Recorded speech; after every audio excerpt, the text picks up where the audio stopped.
الحمد لله الحمد لله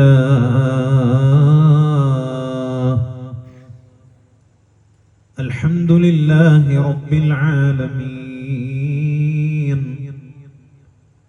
نحمده ونستعينه ونؤمن به ونتوكل عليه ونعوذ بالله من شرور أنفسنا ومن سيئات أعمالنا من يهده الله فلا مضل له ومن يضلله فلا هادي له ونشهد أن لا إله إلا الله ونشهد أن لا إله إلا الله وحده لا شريك له ونشهد أن سيدنا محمدا عبده ورسوله أرسله بالهدى ودين الحق ليظهره على الدين كله ولو كره المشركون اللهم صل وسلم على رسولك سيدنا محمد وعلى آل سيدنا ومولانا محمد أعوذ بالله من الشيطان الرجيم بسم الله الرحمن الرحيم وسارعوا إلى مغفرة من ربكم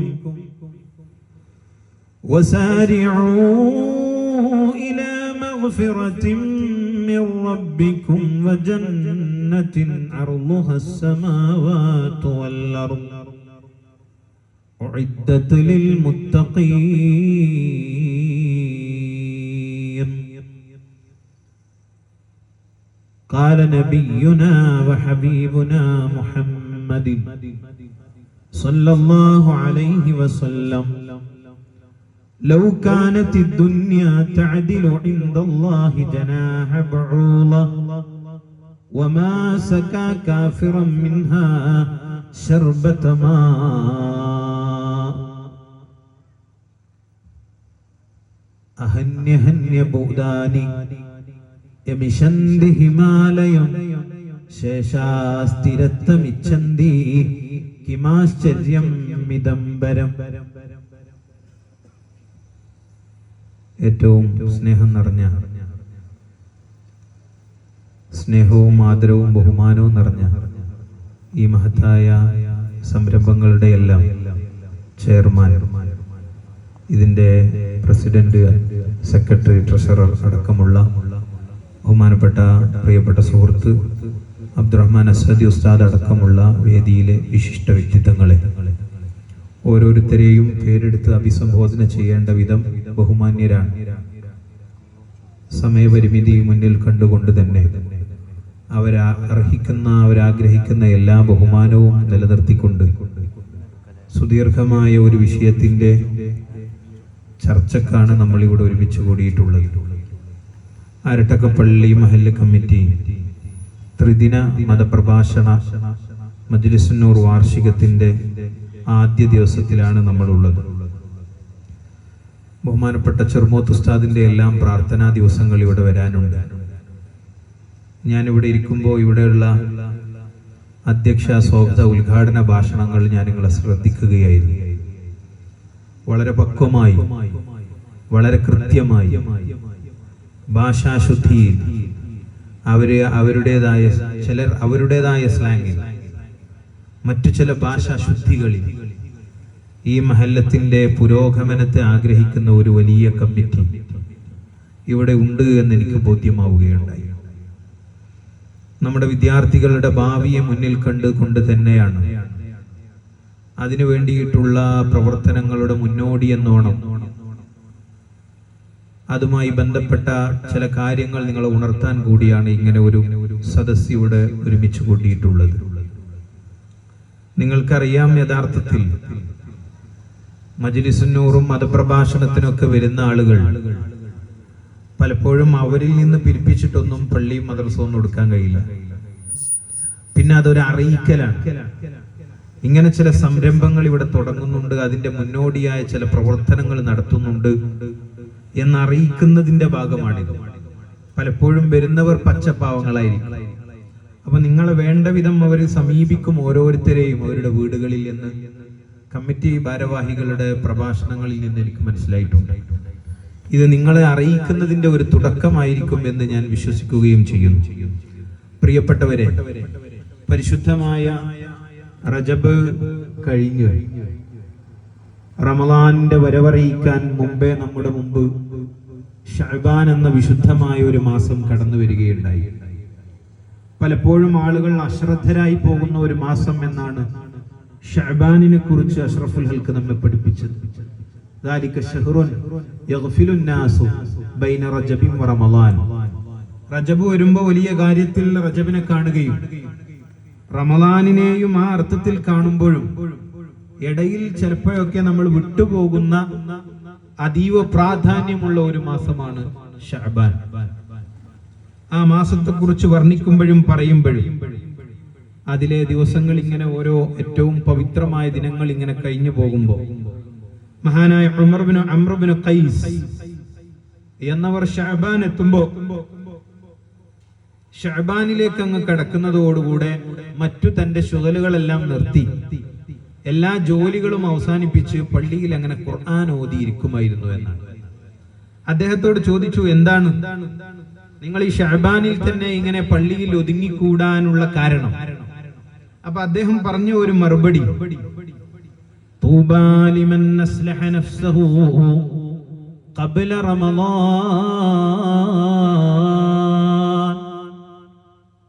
വളരെ ശ്രേഷ്ഠമുള്ള ഒരു മാസമാണ് ശഅബാൻ. റമളാനിന്റെ മുമ്പേ റമളാനിന് വേണ്ടിയുള്ള തയ്യാറെടുപ്പുകൾ തുടങ്ങേണ്ട, അങ്ങനെ മനസ്സിനെ ശരീരത്തിനെ എല്ലാം പാകപ്പെടുത്തേണ്ട ഒരു മാസം. അതുകൊണ്ടാണ് നബിതങ്ങൾ എപ്പോഴെങ്കിലും ഒരു മാസം പൂർണാർത്ഥത്തിൽ, റമളാൻ അല്ലാതെ ഏതെങ്കിലും ഒരു മാസത്തിൽ പൂർണാർത്ഥത്തിലുള്ള നോമ്പ് അനുഷ്ഠിച്ചിട്ടുണ്ട് എന്ന് പറയുകയാണെങ്കിൽ അത് ശഅബാനിൽ മാത്രമാണ് എന്നാണ്. പൂർണാർത്ഥത്തിൽ എന്ന് പറഞ്ഞാൽ മാസം അങ്ങനെ നോറ്റു എന്നല്ല, എങ്കിലും കൂടുതലായി നോമ്പ് കൂടുതൽ എടുത്ത മാസം അത് ശഅബാനിലായിരുന്നു. ഞാൻ പറഞ്ഞു വരുന്നത് അത്രമേൽ പവിത്രമുള്ള ചില ദിവസങ്ങളിലൂടെ, ചില കാലങ്ങളിലൂടെയാണ് നമ്മൾ പോകുന്നത്. വിശ്വാസികളെ സംബന്ധിച്ചിടത്തോളം അള്ളാഹു ഓരോ ഇബാദത്തിനെയും വെച്ചിട്ടുള്ളതിൽ അതിന്റെ ഒരു ആന്തരികമായ ഉൾവിളികളുണ്ട്. നിസ്കാരമുണ്ട്, നോമ്പുണ്ട്, എല്ലാം ഉണ്ട്. പക്ഷെ അതിന് മുമ്പേ അതിനുവേണ്ടി തയ്യാറാവാനുള്ള ചില കൽപ്പനകൾ, എല്ലാ കാര്യങ്ങളിലും അങ്ങനെ തയ്യാറാവാൻ വേണ്ടി പറഞ്ഞത് നമുക്ക് കാണാൻ കഴിയും. ഹജ്ജിന് പോകുന്നതിന് മുമ്പ് ഖുർആൻ പറഞ്ഞു, തസവ്വദു, നിങ്ങളൊന്ന് കെട്ടി ഒരുങ്ങി തയ്യാറായി നിൽക്കും. അതിന്റെ വിഭവങ്ങളൊക്കെ ഒന്ന് ഒരുക്കി നിൽത്തും. അതിന്റെ മുന്നോടിയായി അതിന്റെ മുമ്പേ നിങ്ങളൊന്ന് തയ്യാറാവൂ എന്ന് പറഞ്ഞിട്ടുണ്ട്. റമളാനിന്റെ മുമ്പേ നമ്മോട് തയ്യാറാവാൻ പറഞ്ഞ ഒരു മാസത്തിലാണ് നമ്മൾ ഉള്ളത്. ഏത് കാര്യത്തിലും അത് പറഞ്ഞു. നിസ്കാരത്തിന്റെ വിഷയം പറയുമ്പോൾ ഖുർആൻ പറഞ്ഞു, യാ അയ്യുഹല്ലദീന ആമനൂ ഇദാ ഖുംതും മിനസ്സലാത്ത് ഫഗ്സിലൂ വജൂഹക്കും വഅയ്ദിയക്കും മിനൽ മറാഫിഖ് വംസഹൂ ബിറുഊസിക്കും യാ അയ്യുഹല്ലദീന ആമനൂ, സത്യവിശ്വാസികളെ എന്ന് വിളിച്ചുകൊണ്ട് ഖുർആൻ പറയാണ്, നിങ്ങളൊന്ന് വുദൂ എടുത്ത്, വുദൂഇന്റെ പൂർണാർത്ഥത്തിലുള്ള ഒരു രൂപം പറഞ്ഞുകൊണ്ട് പറയാണ്, നിങ്ങൾ അങ്ങനെ മുഖം കഴുകി കൈ കഴുകി വുദൂ എടുത്തുകൊണ്ട് നിസ്കാരത്തിന് വേണ്ടി ഒന്ന് തയ്യാറാവും. അതിനുവേണ്ടി നിങ്ങളൊന്ന് തയ്യാറാവും. അതിന്റെ പണികൾ എടുക്കൂ. നിസ്കാരത്തിന് വേണ്ടിയുള്ള നിങ്ങളുടെ ഒരു തയ്യാറെടുപ്പുകൾ നടത്തും. ഈ പ്രപഞ്ചത്തിന്റെ സൃഷ്ടിപ്പിനെ കുറിച്ച് പറയുമ്പോൾ, ഈ ഭൂമിയുടെ ഈ ആകാശങ്ങളുടെ ഒക്കെ സൃഷ്ടിപ്പിനെ കുറിച്ച് പറയുമ്പോഴും അല്ലാഹു തആല പറഞ്ഞു, അല്ലാഹുല്ലദീ ഖലഖസ് സമാവാതി വൽ അർദ് വമാ ബൈനഹുമാ ഫീ സിത്തത്തി അയ്യാം ثم استوى على العرش ما لكم من دونه من ولي ولا شفيع أفلا تتذكرون.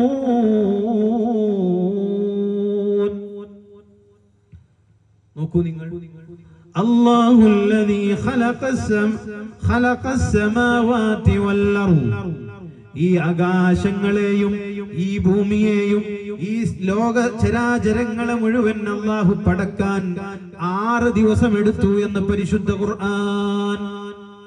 എന്തിനാണ് അല്ലാഹു 6 ദിവസം? വർക്കേഴ്സിന് കിട്ടാത്ത ബുദ്ധിമുട്ടുണ്ടോ?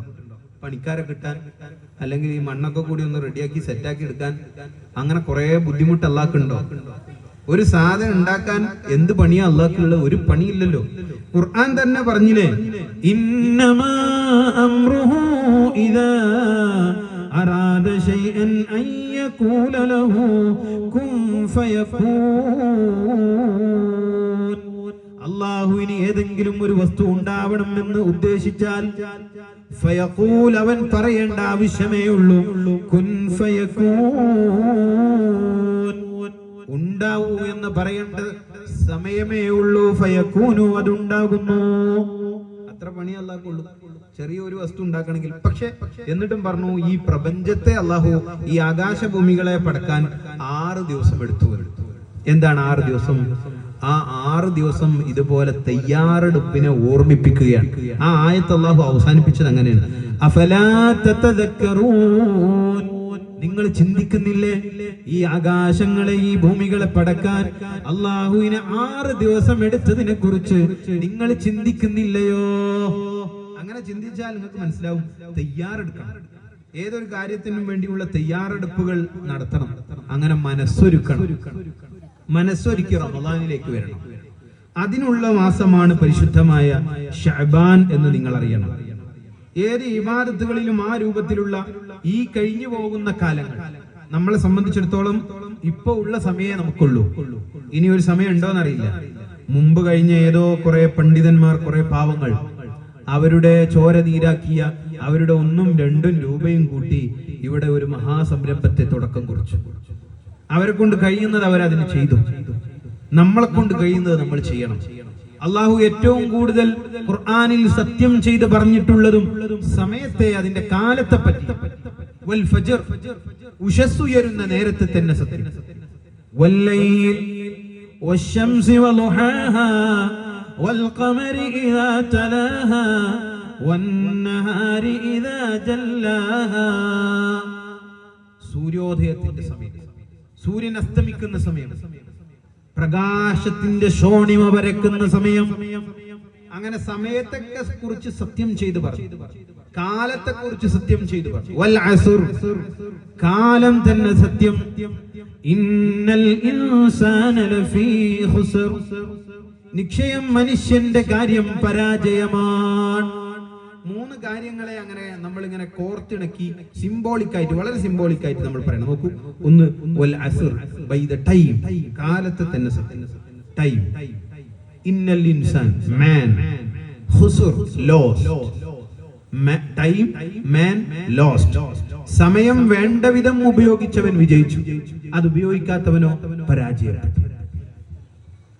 അതാണ് ആ സൂറത്ത് തന്നെ പറയുന്നത്, കാലത്തെ തന്നെ സത്യം.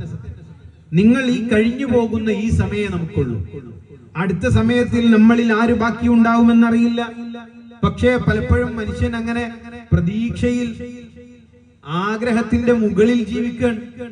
അതുകൊണ്ടാണ് പുണ്യ നബി സല്ലല്ലാഹു അലൈഹി വസല്ലം തങ്ങൾ പറഞ്ഞു, ആളുകൾക്ക് വയസ്സാകുമ്പോഴും വയസ്സാവാത്ത 2 കാര്യങ്ങളും, 2 കാര്യങ്ങൾക്ക് വയസ്സാകുന്നില്ല എന്ന്.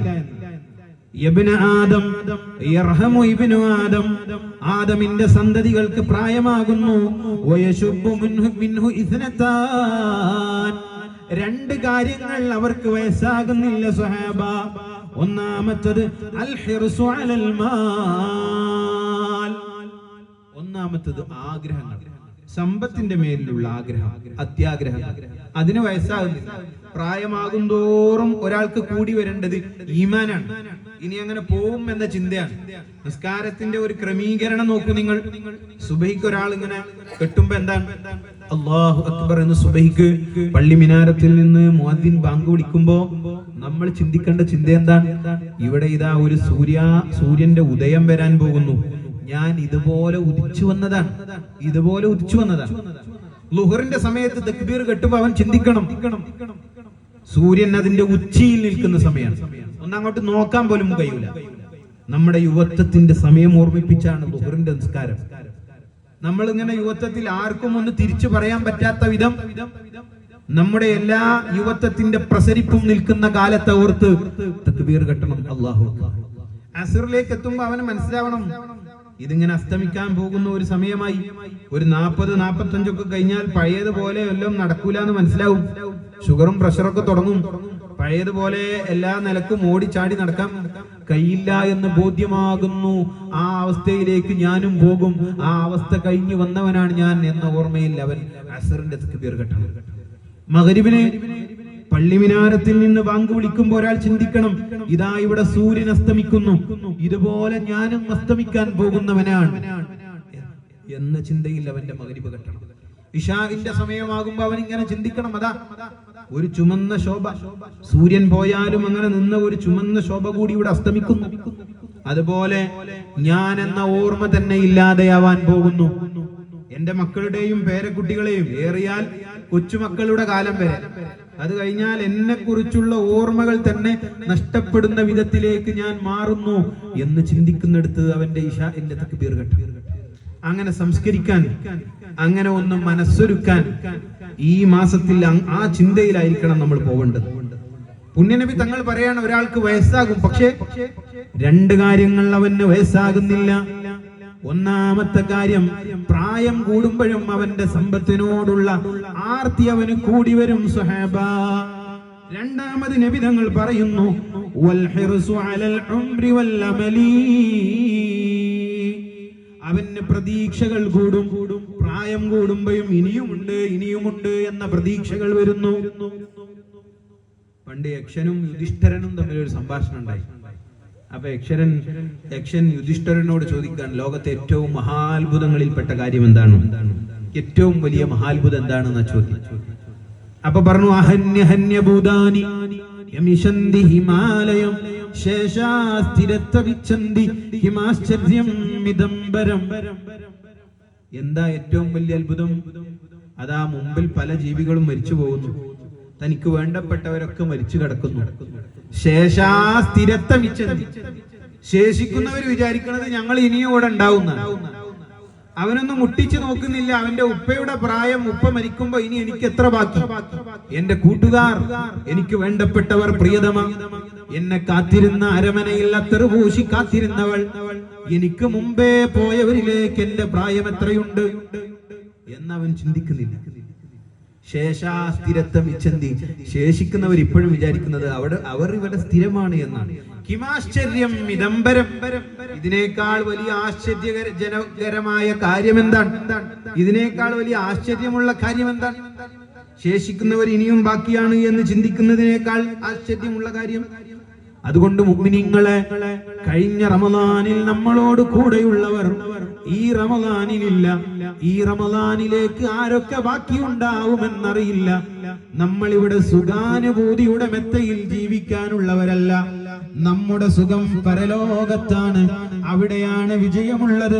അവിടത്തേക്കുള്ള മനസ്സൊരുക്കത്തിന്റെ ആ വിധം നമ്മുടെ കൽബിനെ, ശരീരത്തെ ശുദ്ധിയാക്കേണ്ട ഒരു മാസത്തിലേക്ക് നമ്മൾ പ്രവേശിക്കുകയാണ്. അതിനുവേണ്ടിയുള്ള തയ്യാറെടുപ്പ്, അതിനുവേണ്ടിയുള്ള ശ്രമങ്ങൾ നടത്തണം. നമ്മൾ ആദ്യം മനസ്സിലാക്കേണ്ട ഒരു കാര്യം, അള്ളാഹു ഇബാദത്തുകളെ വെച്ചത്, അള്ളാഹ്ക്ക് ഇപ്പൊ നമ്മൾ കുറെ നിസ്കരിച്ചിട്ട് വലിയ കാര്യം ഉണ്ടായിട്ടല്ല, നമ്മളെ നോമ്പ് കൊണ്ട് വലിയ കാര്യം ഉണ്ടായിട്ടല്ല. എല്ലാ ഇബാദത്തുകളിൽ നിന്നും ചില ആന്തരികമായ, അതിന്റെ ബാഹ്യമായ പ്രകടനങ്ങൾക്കപ്പുറം അതിൽ നിന്നുണ്ടാവേണ്ട ഒരു മനുഷ്യത്വം, ഒരു മനുഷ്യനാവുക എന്നതാണ്. ഒരു മനുഷ്യനാവാനായ ഇബാദത്തുകളാണ് അള്ളാഹു നൽകിയത്. അതാവുന്നില്ലെങ്കിൽ പിന്നെ ഇബാദത്തുകൾ കൊണ്ട് കാര്യമില്ല. നിങ്ങളിവിടെ അല്ലേ, ഉറങ്ങണുണ്ടോ? ഒറ്റ പറച്ചിൽ പറഞ്ഞ ഉറങ്ങും. പണ്ട് ഒരു മൂലയിൽ വയലിന് പോയിന്നാ. അപ്പൊ ആ മൂലയിൽ വയലിന് പോയിട്ട് ഇങ്ങനെ കണ്ണടച്ച് ഭയങ്കര നീട്ടി പരത്തി ഖബറൊക്കെ പറഞ്ഞിട്ട് അവരിങ്ങനെ കണ്ണടച്ച് തീർക്കാണ്. അങ്ങനെ വയൽ പറയാം. അപ്പൊ അയാളിങ്ങനെ കണ്ണ് തുറന്ന് നോക്കി എന്താ അവസ്ഥ. അപ്പോ ആണുങ്ങളൊക്കെ ഇങ്ങനെ തൂങ്ങി ഉറങ്ങാണോ. അപ്പൊ ഇയാൾ വിചാരിച്ചു പെണ്ണുങ്ങൾ പൊതുവെ രാത്രിയിലെ വർക്കൊക്കെ കഴിഞ്ഞ് പണിയെല്ലാം കഴിഞ്ഞിട്ട് കഷ്ടപ്പെട്ട് രാത്രി കുറെ ലേറ്റ് ആയിട്ട് ഉറങ്ങണ പോലാണല്ലോ. അപ്പൊ അവരുണ്ടാവും എന്ന് വിചാരിച്ച അയാൾ അങ്ങനെ തലയിട്ട് നോക്കിയിരുന്ന മരന്റെ അപ്പുറത്തേക്ക് ഒന്ന് തലയിട്ട് നോക്കി. അപ്പൊ അവര് കടന്നുറങ്ങിയിട്ടുണ്ടല്ലോ. ഒരു പെണ്ണ് മാത്രം ഇരുന്ന് കരയുന്നവര്, ഭയങ്കര കാഴ്ചകൾ. അപ്പൊ മോലിയാർ സംഘാടകരോട് പറഞ്ഞു ആ പെണ്ണിനെ മാത്രം ഒന്നുകൊണ്ട് വിളിക്കുക. പ്രസംഗം കഴിഞ്ഞിട്ട് പെണ്ണ് ചോദിച്ചു എന്തേ എല്ലാവരും കരയുമ്പോ എല്ലാവരും ഉറങ്ങുമ്പോ നീ മാത്രം ഇങ്ങനെ കരഞ്ഞത് എന്തേ. അപ്പൊ ആ പെണ്ണ് പറഞ്ഞത്രേ ഒന്നുമില്ല ഉസ്താദ്, ഒന്നുമില്ല. എന്നാലും പറയും എന്താ നീ കരഞ്ഞ്. അത് ഉസ്താദെ ഞാൻ പറഞ്ഞാൽ ഉസ്താദ് തെറ്റിദ്ധരിക്കരുത്. ഇല്ല ഞാൻ തെറ്റിദ്ധരിക്കൂല, നീ പറഞ്ഞോ. അല്ല ഞാൻ പറഞ്ഞാൽ ഉസ്താദ് തെറ്റിദ്ധരിക്കോ. ഇല്ല പറഞ്ഞോ. അത് ഉസ്താദിന്റെ മുഖം കാണുമ്പോ അല്ല ഉസ്താദ് തെറ്റിദ്ധരിക്കും. ഇല്ല തെറ്റിദ്ധരിക്കൂല, പറഞ്ഞോ. ഉസ്താദിന്റെ മുഖം കാണുമ്പോ കഴിഞ്ഞ ആഴ്ച എന്റെ വീട്ടിൽ നിന്ന് ചത്ത കൊറ്റനാടിന്റെ മുഖം പോലെ ഉണ്ട്, അതിന്റെ താടി പോലെ ഉണ്ട് ഉസ്താദിന്റെ താടി. ഞാൻ അതങ്ങനെ ഓർത്തിട്ട് അതിനെ ആലോചിച്ചിട്ട് കരഞ്ഞു പോയതാണെന്ന് പറഞ്ഞു. അപ്പൊ നിങ്ങൾ ഇവിടെ ഇല്ലേ, എല്ലാ ഇബാദത്തുകളിലും ഒരു ആന്തരികമായ ഒരു സത്തയും നമ്മുടെ ഒരു ഉൾമാറ്റം, നമ്മുടെ ഒരു ഉൾപ്രേരണ ഉണ്ടാക്കാനുള്ള സത്ത. നിസ്കാരത്തെ കുറിച്ച് പറയുമ്പോ ഖുർആൻ എന്താ പറഞ്ഞു? ഇന്ന സ്വലാത്ത തൻഹാ അനിൽ ഫഹ്ശാഇ വൽ മുൻകർ. നിശ്ചയം നിസ്കാരം ഒരാളെ എല്ലാ ഫഹ്ശാഇനെ തൊട്ടും എല്ലാ തെറ്റുകുറ്റങ്ങളെ തൊട്ടും എല്ലാ അരുതായ്മകളെ തൊട്ടും തടുക്കുന്നതാണ്. അപ്പൊ നിസ്കരിക്കുന്ന ഒരാളെ ഫഹ്ശാ മുൻകർ എല്ലാ തെറ്റിനെയും മോശത്തരങ്ങളെ തൊട്ടും അവന്റെ നിസ്കാരം തടുക്കും എന്ന് പരിശുദ്ധ ഖുർആൻ നമ്മെ ഉണർത്തണം. അപ്പൊ ഒരാൾ നിസ്കരിക്കുന്നു എന്നിട്ട് എല്ലാ കുറ്റവും ചെയ്യുന്നു, എല്ലാ തോന്നിവാസവും നടത്തുന്നു, എല്ലാ ആഭാസങ്ങളുടെയും മുമ്പിൽ നിൽക്കുന്നു. അപ്പൊ അവന്റെ നിസ്കാരം കൊണ്ട് കാര്യമില്ല നടത്തില്ല. ഞാൻ അതിന്റെ കർമ്മശാസ്ത്ര വശം പറയല്ല, നിസ്കാരം ശരിയാവോ ഇല്ലേ എന്നുള്ളതല്ല, അതിന്റെ ഒരു ആന്തരിക ഉൾപ്രേരണ പറയാം. അതില്ലാതെ പോയാൽ അതുകൊണ്ട് കാര്യമില്ലെന്നർത്ഥം. അങ്ങനെ കുറെ നിസ്കാരങ്ങളുണ്ട്. നിങ്ങൾ നോക്കൂ,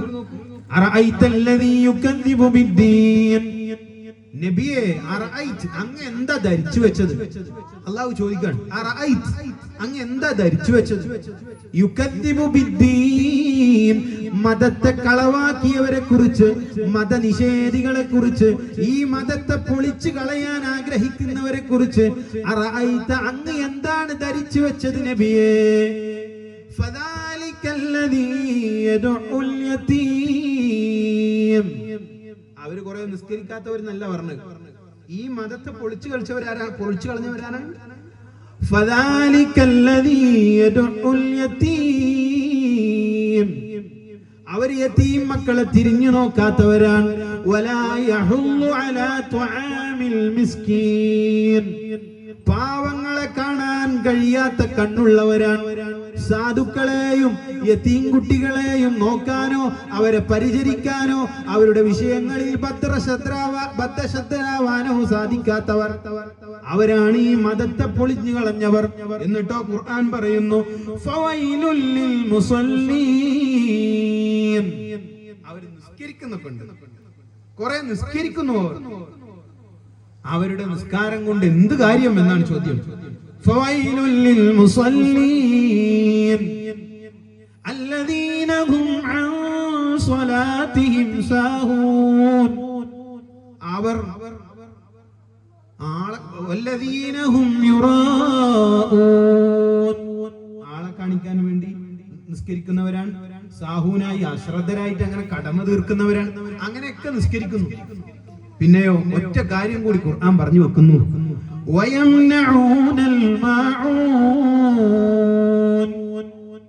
ഒരു നന്മയെയും അവർ പ്രോത്സാഹിപ്പിക്കുക. നിസ്കരിക്കും, നിസ്കാരത്തിനൊക്കെ ഉഷാറാണ്. എന്തെങ്കിലും ഒരു പരിപാടി പറയാനോ അല്ലെങ്കിൽ അങ്ങനെ ഒന്ന് ചെയ്യാന്ന് വിചാരിച്ചാലോ അതിന് ഇടങ്കോലിടാൻ, അതിനെ കുറിച്ച് കുറ്റം പറയാനോ അതിന്റെ കുറ്റവും കുറവും നോക്കി നടക്കാനും അതിനു വേണ്ടി നടക്കും. പ്രത്യേകിച്ച് ഈ കാലം വല്ലാത്തൊരു കാലമാണ്, കളവുകൾ പ്രചരിക്കുന്ന കാലം. അഷ്റഫുൽ ഹൽക്ക് പറഞ്ഞു, ഭൂഖണ്ഡങ്ങൾ താണ്ടി കളവ് സഞ്ചരിക്കുന്ന കാലം വരും. ഭൂഖണ്ഡങ്ങൾ എല്ലാരും മറ്റോരെ കുറവാ നോക്കണം, സ്വന്തം കുറവ് നോക്കുന്നില്ലല്ലോ. മുമ്പൊരാൾ ഡോക്ടറെ കാണിക്കാൻ പോയത്ര, ഡോക്ടറോട് പറഞ്ഞു എന്റെ ഭാര്യക്ക് തീരെ ചെവി കേൾക്കുന്നില്ല, നിങ്ങളൊന്ന് അവളെ ട്രീറ്റ്മെന്റ് ചെയ്ത് അവൾക്ക് പറ്റുന്ന മരുന്ന് എഴുതി തരണം. അപ്പൊ ഡോക്ടർ പറഞ്ഞു ഭാര്യയെ കൊണ്ട് ഇവിടുന്ന് കൺസൾട്ട് ചെയ്യാലോ. അല്ല അവളെ കൊണ്ടുവരാനൊന്നും നടക്കൂല, എല്ലാം വലിയ ചെലവാന്ന്, ഓളെ വിളിച്ചാലൊന്നും വരൂല, പറഞ്ഞാൽ മനസ്സിലാവില്ല, നിങ്ങളത് ട്രീറ്റ്മെന്റ് പറഞ്ഞാൽ മതി. എന്നാൽ നിങ്ങളൊരു കാര്യം ചെയ്യും, പോയിട്ട് ആദ്യം അവളെ ഒരു ഡിസ്റ്റൻസിൽ ഇങ്ങനെ വിളിക്കും, എത്ര ഡിസ്റ്റൻസിലാണ് ഓള് കേൾക്കുന്നത് നോക്ക്, അതിനനുസരിച്ചുള്ള ട്രീറ്റ്മെന്റ് തരാം. അപ്പൊ ഇയാൾ കുറെ അപ്പുറം നിന്നിട്ട് വിളിച്ചു, ഏയ് എന്താ ഉച്ചക്ക് കറി? ഇവളൊന്നും പറയുന്നില്ല. ഒരു 50 മീറ്റർ ഇപ്പുറം വന്നിട്ട് വീണ്ടും വിളിച്ചു, ഏയ് ഉച്ചക്ക് എന്താ കറി? ഒന്നും പറയുന്നില്ല. വീണ്ടും അടുത്തെത്തിയിട്ട് ചോദിച്ചു, ഹലോ ഉച്ചക്ക് എന്താ കറി? ഓളൊന്നും പറയുന്നില്ല. അടുത്ത് വന്നിട്ട് ചോദിച്ചു, ഏയ് ഉച്ചക്ക് എന്താ കറി? അപ്പൊ ഇവള് തിരിച്ചു വന്നിട്ട് പറയും, എത്ര വട്ടായി പറയണ ഉച്ചക്ക് മീൻ കറിയാണ്.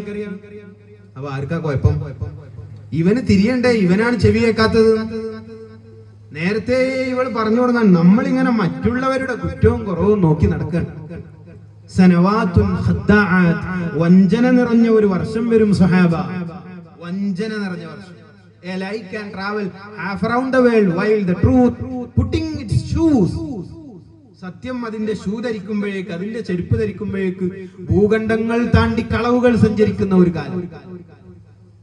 പുണ്യനബി തങ്ങൾ പറഞ്ഞു, സയഅതി അലന്നാസി സനവാത്തുൻ ഖദ്ദഅത്, വഞ്ചന നിറഞ്ഞ ഒരു കാലം വരാനുണ്ട് സഹാബ. യുസദ്ദഖു ഫീഹൽ കാദിബ് വയുഅ്തമനു ഫീഹൽ ഖായിൻ. വഞ്ചകന്മാർ അക്കാലത്ത് വിശ്വസ്തന്മാരാകും, വിശ്വസ്തന്മാർ അക്കാലത്ത് വഞ്ചകന്മാരാകും, സത്യസന്ധന്മാർ അക്കാലത്ത് കള്ളം പറയുന്നവരാകും, കള്ളന്മാർ പച്ചക്കള്ളം പറഞ്ഞു നടക്കുന്ന ആളുകൾ അക്കാലത്ത് സത്യസന്ധന്മാരായി മുദ്രകുത്തും. അങ്ങനത്തെ ഒരു കാലം വരും സഹാബ. അക്കാലത്ത് റുവൈബിളാക്കൾ സംസാരിക്കും സഹാബ. അപ്പൊ സഹാബത്ത് ചോദിച്ചു, വമർ റുവൈബിളതു യാ റസൂലല്ലാഹ്, ആരാണ് നബിയെ റുവൈബിളാക്കൾ? ആരാണ്? നബി തങ്ങൾ പറഞ്ഞു, റജുലു താഫിഹു യതകല്ലമു ഫീ അംരിൽ ആമാ, ജനങ്ങളുടെ പൊതുവിഷയങ്ങളിൽ ഒരു മുൻധാരണയുമില്ലാതെ അവരിടപെട്ട് സംസാരിക്കും. പൊതുവായ വിഷയങ്ങൾ സംസാരിക്കുമ്പോൾ കാണിക്കേണ്ട മാന്യത കാണിക്കാതെ സമൂഹത്തിൽ, സമുദായത്തിൽ ഛിദ്രതയുണ്ടാക്കുന്ന പ്രവർത്തനങ്ങൾ അവർ ചെയ്യും. നമ്മൾ അതിങ്ങനെ കണ്ണിൽ കാണുക. ആ കാലത്ത് നമ്മളിങ്ങനെ മുമ്പ് കാണുക. ഇന്നലെ നബി പറഞ്ഞു പോയ പോലെ തോന്നുന്ന ചില ഹദീസ്, ചില സംഭവങ്ങൾ നമ്മുടെ മുമ്പിൽ അങ്ങനെ വരിക. അല്ലാഹു തആല നമ്മളെ കാക്കട്ടെ. നമ്മുടെ സമുദായത്തിന്, സമൂഹത്തിന് അല്ലാഹു ഐക്യവും ഒരുമവും നൽകട്ടെ. എല്ലാ ഭിന്നതകൾ, ചിത്രതകളെ തൊട്ട് അല്ലാഹു നമ്മെ സലാമത്താക്കട്ടെ. മുഅ്മിനീങ്ങൾ, അപ്പൊ ഞാൻ പറഞ്ഞു വന്നത്, ഏത് ഇബാദത്ത് നിസ്കാരമാകുമ്പോൾ അവന്റെ എല്ലാ തെറ്റുകുറ്റങ്ങളെ തൊട്ട് നിസ്കരിക്കുന്ന ആളുകളെ തടയണം എന്നാണ് വിശുദ്ധമായ ഖുർആൻ പറയുന്നത്. ഇനിയോ എല്ലാ ഇബാദത്തുകളിലും അങ്ങനെ കാണാം. ഇനി ഒരാൾ ഹജ്ജിന് പോകുന്നിടത്ത് പോലും ഖുർആൻ പറഞ്ഞു, ഫൽ വാജിബു അലൽ മുഅ്മിൻ, നബി തങ്ങൾ പറയാണ്, ഒരാൾ ഹജ്ജിന് പോകുന്നുണ്ടെങ്കിൽ അവന്റെ മേൽ നിർബന്ധമായ ഫമൻ ഫറള ഫീഹിന്നൽ ഹജ്ജ ഫലാ റഫസ വലാ ഫുസൂഖ വലാ ജിദാൽ. ഹജ്ജിന് കുറെ ആൾ പോകുന്നു. ഇപ്പൊ ഹജ്ജും ഉംറയും, ഉംറന്റെ ഒരു വല്ലാത്ത കാലാണ്. ഒരു വട്ടേ, നിങ്ങൾ മനസ്സിലാക്കേണ്ട ഒരു കാര്യമുണ്ട്, ഉംറ ഒരു വട്ടേ നിർബന്ധമായി ചെയ്യേണ്ടതുള്ളൂ. പിന്നെ ഇങ്ങനെ പേരിന് കടവും കടക്കണി ആക്കിയിട്ട് ഉംറക്ക് അങ്ങനെ പോവാ. അമീറന്മാര് പൈസ ഉണ്ടാക്കുന്നുണ്ടോ? നിങ്ങൾ എന്താ ഉണ്ടാക്കുന്നത്?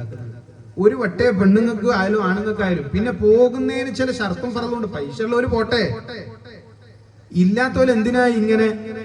ഒരു പെണ്ണ് പുറത്തിറങ്ങാൻ ചില നിയമങ്ങളില്ലേ, ഇസ്ലാമികമായി ചില നിയമങ്ങളുണ്ട്. ഇപ്പൊ ചിലരുടെ വാദം അതാണ്, ആണും പെണ്ണും സമമാണ്. ആ വാദങ്ങൾ എല്ലാ കാലത്തും ഉണ്ടായിട്ടുണ്ട്.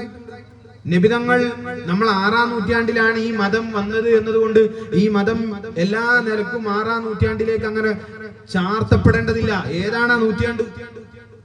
ഇതാ ബുശ്ശിറ അഹദുഹും ബിൽ ഉൻസ, ഒരു പെണ്ണ് ജനിച്ചു എന്ന അക്കാലത്ത് ആരോടെങ്കിലും ഒരു സന്തോഷത്തിന്റെ വർത്തമാനം പറഞ്ഞാൽ ലല്ല വജൂഹു മുസ്വദ്ദാ,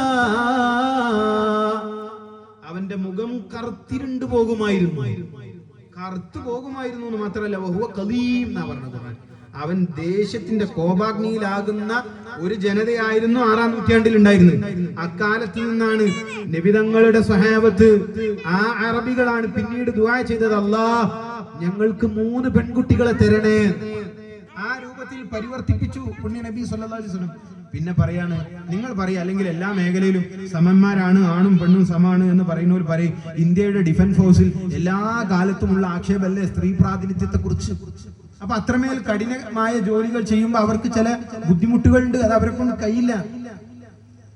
നമുക്കിങ്ങനെ, ഞാൻ എന്റെ രക്ഷിതാക്കളോട് പറയാണ്, ഇപ്പൊ ഇങ്ങനെ അതൊരു പാന്റോ ടീഷർട്ടോ അല്ലെങ്കിൽ എന്തോ ഒരു ട്രാക്ക് സൂട്ടോ ഇട്ട് ഒരു പെണ്ണ് പോകുന്നതിലല്ല വിഷയം, അതുപോലും വിഷയമാണ്. ഞാനത് വിഷയമല്ല എന്നല്ല പറയുന്നത്, പക്ഷെ അതിൽ ഒതുങ്ങുന്നതല്ല ഇത്.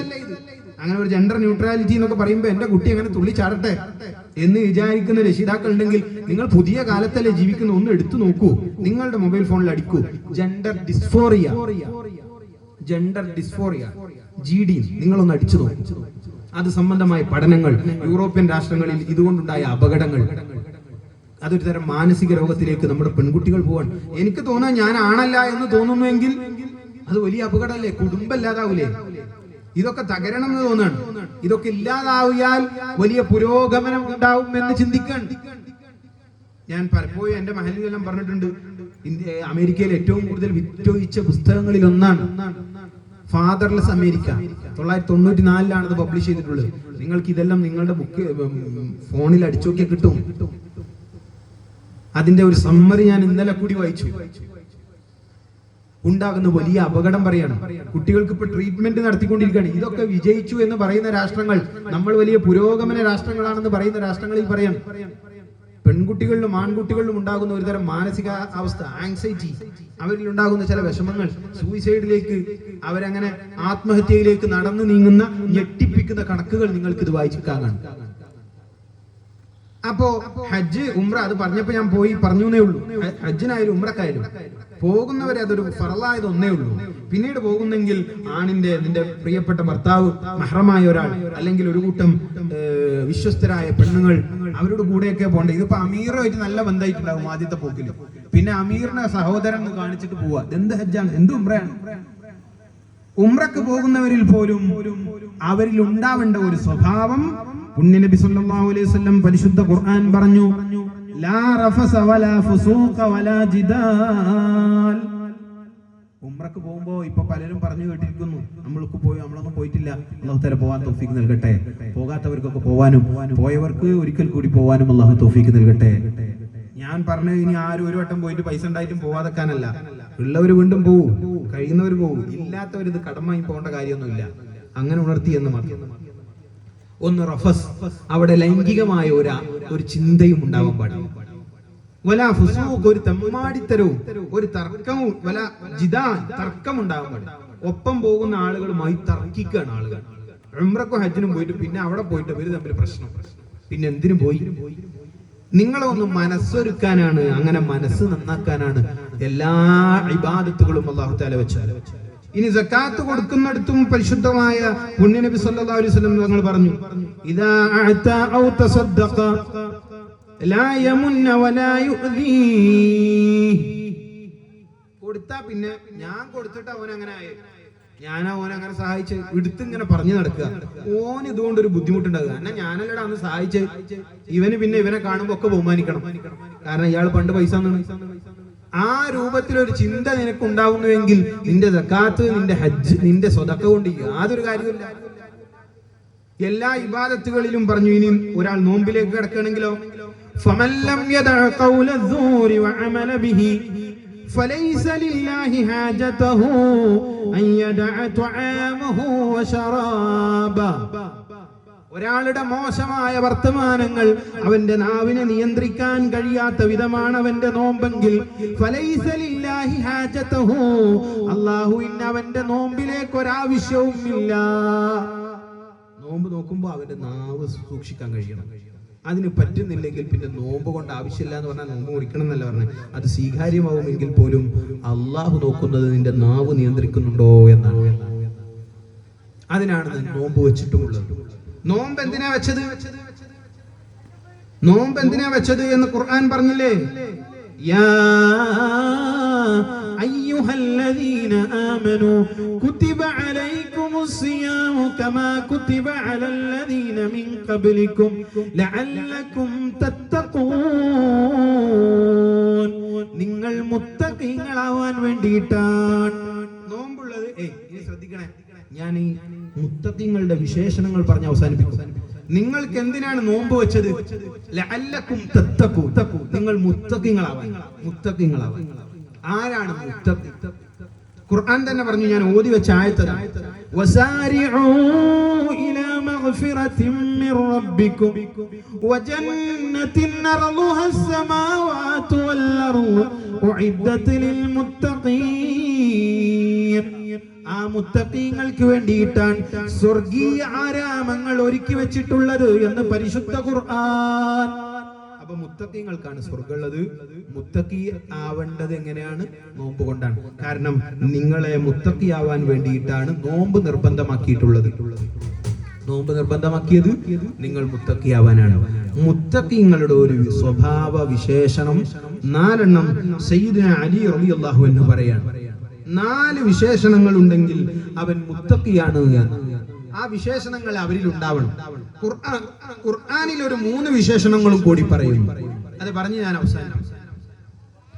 ഒന്നാമത്തെ മുത്തഖിയാവാനുള്ള ആളുടെ അടയാളം അൽ ഖൗഫു മിനൽ ജലീൽ. ഏകാന്തതയിൽ നിൽക്കുമ്പോൾ അല്ലാഹുവിനെ പേടിക്കലാണ്. ഒറ്റക്കിരിക്കുമ്പോ ആരും കാണാത്ത ഇരുളാർന്ന റൂമിലിരിക്കുമ്പോ റബ്ബിനെ ഓർക്കുന്നവനാണ് മുത്തഖി. എല്ലാരും ഉണ്ടാവുമ്പോ നിസ്കരിക്കാനും കാണാനും ഇബാദത്ത് ചെയ്യാനും ഒക്കെ ആളുണ്ടാവും. ആരും കാണാത്തപ്പോൾ അള്ളാഹുവിനെ കുറിച്ച് ഓർക്കണം. നമ്മളിങ്ങനെ യാത്ര ചെയ്യുമ്പോഴേ AI ക്യാമറ ഉണ്ടാവുമ്പോ സീറ്റ് ബെൽറ്റ് ഇടും, അതിന്റെ എല്ലാ ഫെസിലിറ്റീസും നോക്കും, പോലീസ് ചെക്കിംഗ് ഉണ്ടോ നോക്കും. ചെറിയ കുട്ടികളുടെ അടുത്തേക്ക് വരുമ്പോൾ നമ്മൾ ഫോൺ ഉപയോഗിക്കുകയാണെങ്കിൽ കുട്ടികൾ നമ്മൾ എടുത്തു വെക്കും. റൂമിൽ ഇങ്ങനെ ഒറ്റക്ക് എന്തോ കാണാണ്, റൂം തുറന്ന് ആരോണ് റൂം തുറന്നു, നമ്മൾ വേഗം ഫോൺ എടുത്തു വെച്ചു. ഇതൊന്നും കാണുന്ന റബ്ബ് മുകളിലുണ്ട് എന്ന ചിന്ത നമുക്കില്ലേ? കുഞ്ഞിനേക്കാൾ സദാസമയവും നമ്മെ നിരീക്ഷിച്ചുകൊണ്ടിരിക്കുന്ന ഒരു റബ്ബ് നമ്മുടെ മുകളിലുണ്ട് എന്ന ഒരു ചിന്ത നമുക്കില്ലേ? ആ ചിന്തയുള്ളവന്റെ പേരാണ് മുത്തഖി. മക്കയിൽ ഏറ്റവും മനോഹരമായ ഒരു സുന്ദരിയായ പെണ്ണുണ്ടായിരുന്നു. വളരെ മനോഹരിയായ ഒരു പെണ്ണ്.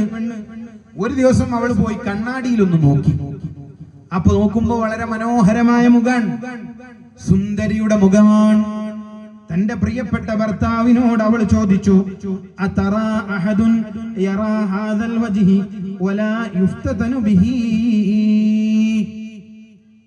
എന്റെ ഈ മുഖം കണ്ടിട്ട് ഇതിൽ വീണു പോവാത്ത ആരെങ്കിലും ഉണ്ട് എന്ന് നിങ്ങൾക്ക് അഭിപ്രായമുണ്ടോ? അതറാ അഹദുൻ യറാ ഹാദൽ വജ്ഹ് വലാ യുഫ്തതനു ബിഹി. എന്റെ ഈ മുഖം കണ്ടിട്ട് ഇതിൽ വീണു പോവാത്ത, എന്റെ ഈ മുഖത്തിൽ വീണു പോവാത്ത, എന്റെ സൗന്ദര്യത്തിൽ വീണു പോകാത്ത ആരെങ്കിലും ഉണ്ട് എന്ന് നിങ്ങൾക്ക് അഭിപ്രായമുണ്ടോ? അപ്പൊ അയാള് പറഞ്ഞു, നഅം, അതേ ഉണ്ട്. അപ്പൊ ചോദിച്ചു, ആരാ ഉള്ളത്? ഭർത്താവായ സഹോദരൻ പറഞ്ഞു, ഉബൈദ് ഇബ്നു ഉമൈർ ഉണ്ട്. പുണ്യ നബിയുടെ പള്ളിയിൽ ക്ലാസ് എടുത്തുകൊണ്ടിരിക്കുന്ന ഏറ്റവും വലിയ സൂഫിയായ ജീവിതം നയിക്കുന്ന സഹാബി വര്യനാണ് ഉബൈദ് ഇബ്നു ഉമൈർ. ഭർത്താവ് പറഞ്ഞു, ഉബൈദ് ഇബ്നു ഉമൈർ നിന്റെ കെണിയിലൊന്നും വീഴൂല. അപ്പൊ ഭാര്യ ചോദിച്ചു, ഫഅദല്ലി ഫീഹി വലി ഉഫ്തതിൻഹു, ഫഅദല്ലി ഫീഹി ഫല ഉഫ്തിൻഹു. ഞാനൊന്ന് വളച്ചു നോക്കട്ടെ, നിങ്ങൾ എന്നെ ഒന്ന് സമ്മതിക്കൂ. ഫഅദല്ലി, നിങ്ങൾക്ക് സമ്മതാണെങ്കിൽ ഞാനൊന്ന് ട്രൈ ചെയ്ത് നോക്കട്ടെ. അത്ര വലിയൊരാളുണ്ടെങ്കിൽ ഒന്ന് കാണണല്ലോ, ഞാനൊന്ന് പോയി നോക്കട്ടെ. അപ്പൊ ഭർത്താവിന് അത്രയും ഉറപ്പാണ് ഉബൈദ് ഇബ്നു ഉമൈറിനെ കുറിച്ച്. അതേ, നീ പോയി നോക്കിക്കോളൂ. ഉബൈദ് ഇബ്നു ഉമൈറിന്റെ അടുത്തേക്ക് ഈ പെണ്ണ് ഫത്വ ചോദിക്കുന്ന നിലക്ക് കടന്നു വന്നു. സാധാരണ ഉസ്താമാരൊക്കെ വിട്ടുപോലെ അങ്ങനെയാണ്, ആദ്യം മസാല ചോദിച്ചിട്ടാണ് വരല്, പിന്നെ അത് മസാല ആലാണ്. അപ്പൊ അതിന് ഇങ്ങനെ ഈ പെണ്ണ് വന്നിട്ട് മസാല ചോദിച്ചു. പല മസാലകളും ഇങ്ങനെ സംസാരിച്ച് മസ്ജിദുൽ ഹറമിന്റെ ഒരു മൂലയിലെത്തി. വേറെ ആരും കാണാനില്ലാത്ത ഒഴിഞ്ഞ ഒരു മൂലയിലെത്തിയപ്പോ ഫഅസ്ഫറത അൻ വജ്ഹിൻ മിസ്ല ഫൽഖത്തിൽ ഖമരി, പൂർണ്ണേന്ദുദിച്ചു നിൽക്കുന്നത് പോലെ മനോഹരിയായ ഒരു പെണ്ണ് തന്റെ മുഖമൊക്കനെ അങ്ങ് പൊക്കി. മുഖമൊക്കനെ ഇങ്ങനെ പൊക്കി നോക്കുമ്പോ പൂർണ്ണചന്ദ്രൻ ഉദിച്ചു നിൽക്കുന്ന സൗന്ദര്യത്തിന്റെ ശോണിമയുള്ളവളാണ്. അപ്പൊ ഉബൈദ് ഇബ്നു ഉമൈർ തങ്ങൾ ആ പെണ്ണിനോട് പറഞ്ഞു, യാ അമത്തില്ലാ ഇസ്തതിരി, ഓ പെണ്ണേ നീ നിന്റെ മുഖമൊക്കനെ ഒന്ന് താഴ്ത്തിയിടണേ, നിന്റെ മുഖമൊക്കനെ താഴ്ത്തിയിടണേ. ആ പെണ്ണ് പറഞ്ഞു, അതേ ഉബൈദ് ഇബ്നു ഉമൈർ തങ്ങളെ,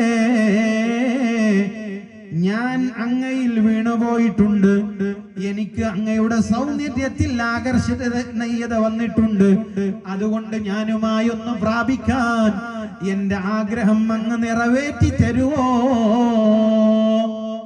ഉബൈദ് ഇബ്നു ഉമൈർ തങ്ങൾ ഒരു ചോദ്യം തിരിച്ചു ചോദിച്ചു. അഖ്ബിർനി ലൗ അന്ന മലക്കൽ മൗത അതാക ലിയഖ്ബിള റൂഹകി അകാന യസ്റുകി അൻ അർളി ലകി ഹാദിഹിൽ ഹാജ. എനിക്കൊന്ന് പറഞ്ഞതാ, ഞാൻ നിന്റെ ആഗ്രഹം നിറവേറ്റി തരാൻ പോകുന്ന സമയത്ത് മലക്കുൽ മൗത്ത് അസ്റായീൽ അലൈഹിസ്സലാത്തു വസ്സലാം നിന്റെ റൂഹ് പിടിക്കാൻ വന്നാൽ ഞാൻ നിന്റെ ആഗ്രഹം നിറവേറ്റി തരണോ? ആ പെണ്ണ് അങ്ങനെ ഒരു ചോദ്യം പ്രതീക്ഷിച്ചില്ല. അവള് പറഞ്ഞു, അല്ലാഹുമ്മ ലാ, വേണ്ട വേണ്ട. ഉബൈദ് ഇബ്നു ഉമൈർ തങ്ങൾ വീണ്ടും ചോദിച്ചു, നിന്റെ റൂഹ് പിടിച്ച് നിന്നെ കഫൻ ചെയ്യാൻ, നിന്നെ കുളിപ്പിക്കാൻ നേരത്ത് ഞാൻ നിന്റെ ആഗ്രഹം നിറവേറ്റി തരണോ? നിന്റെ റൂഹ്, നിന്റെ മയ്യത്ത് കട്ടിലിൽ കൊണ്ടുപോയി പള്ളിക്കാട്ടിലെ 6 അടി മണ്ണിലേക്ക് നിന്നെ വെക്കുന്ന സമയത്ത് നിന്റെ ആഗ്രഹം ഞാൻ നിറവേറ്റി തരണോ മോളെ? ഈ ചോദ്യം ചോദിച്ചപ്പോ അവള് പറഞ്ഞു, അല്ലാഹുമ്മ ലാ, വേണ്ട വേണ്ട എന്ന് പറഞ്ഞുകൊണ്ട് ആ പെണ്ണ് ഓടി തന്റെ വീട്ടിലേക്ക് പോകുന്നു. തന്റെ വീട്ടിലേക്ക് പോകും.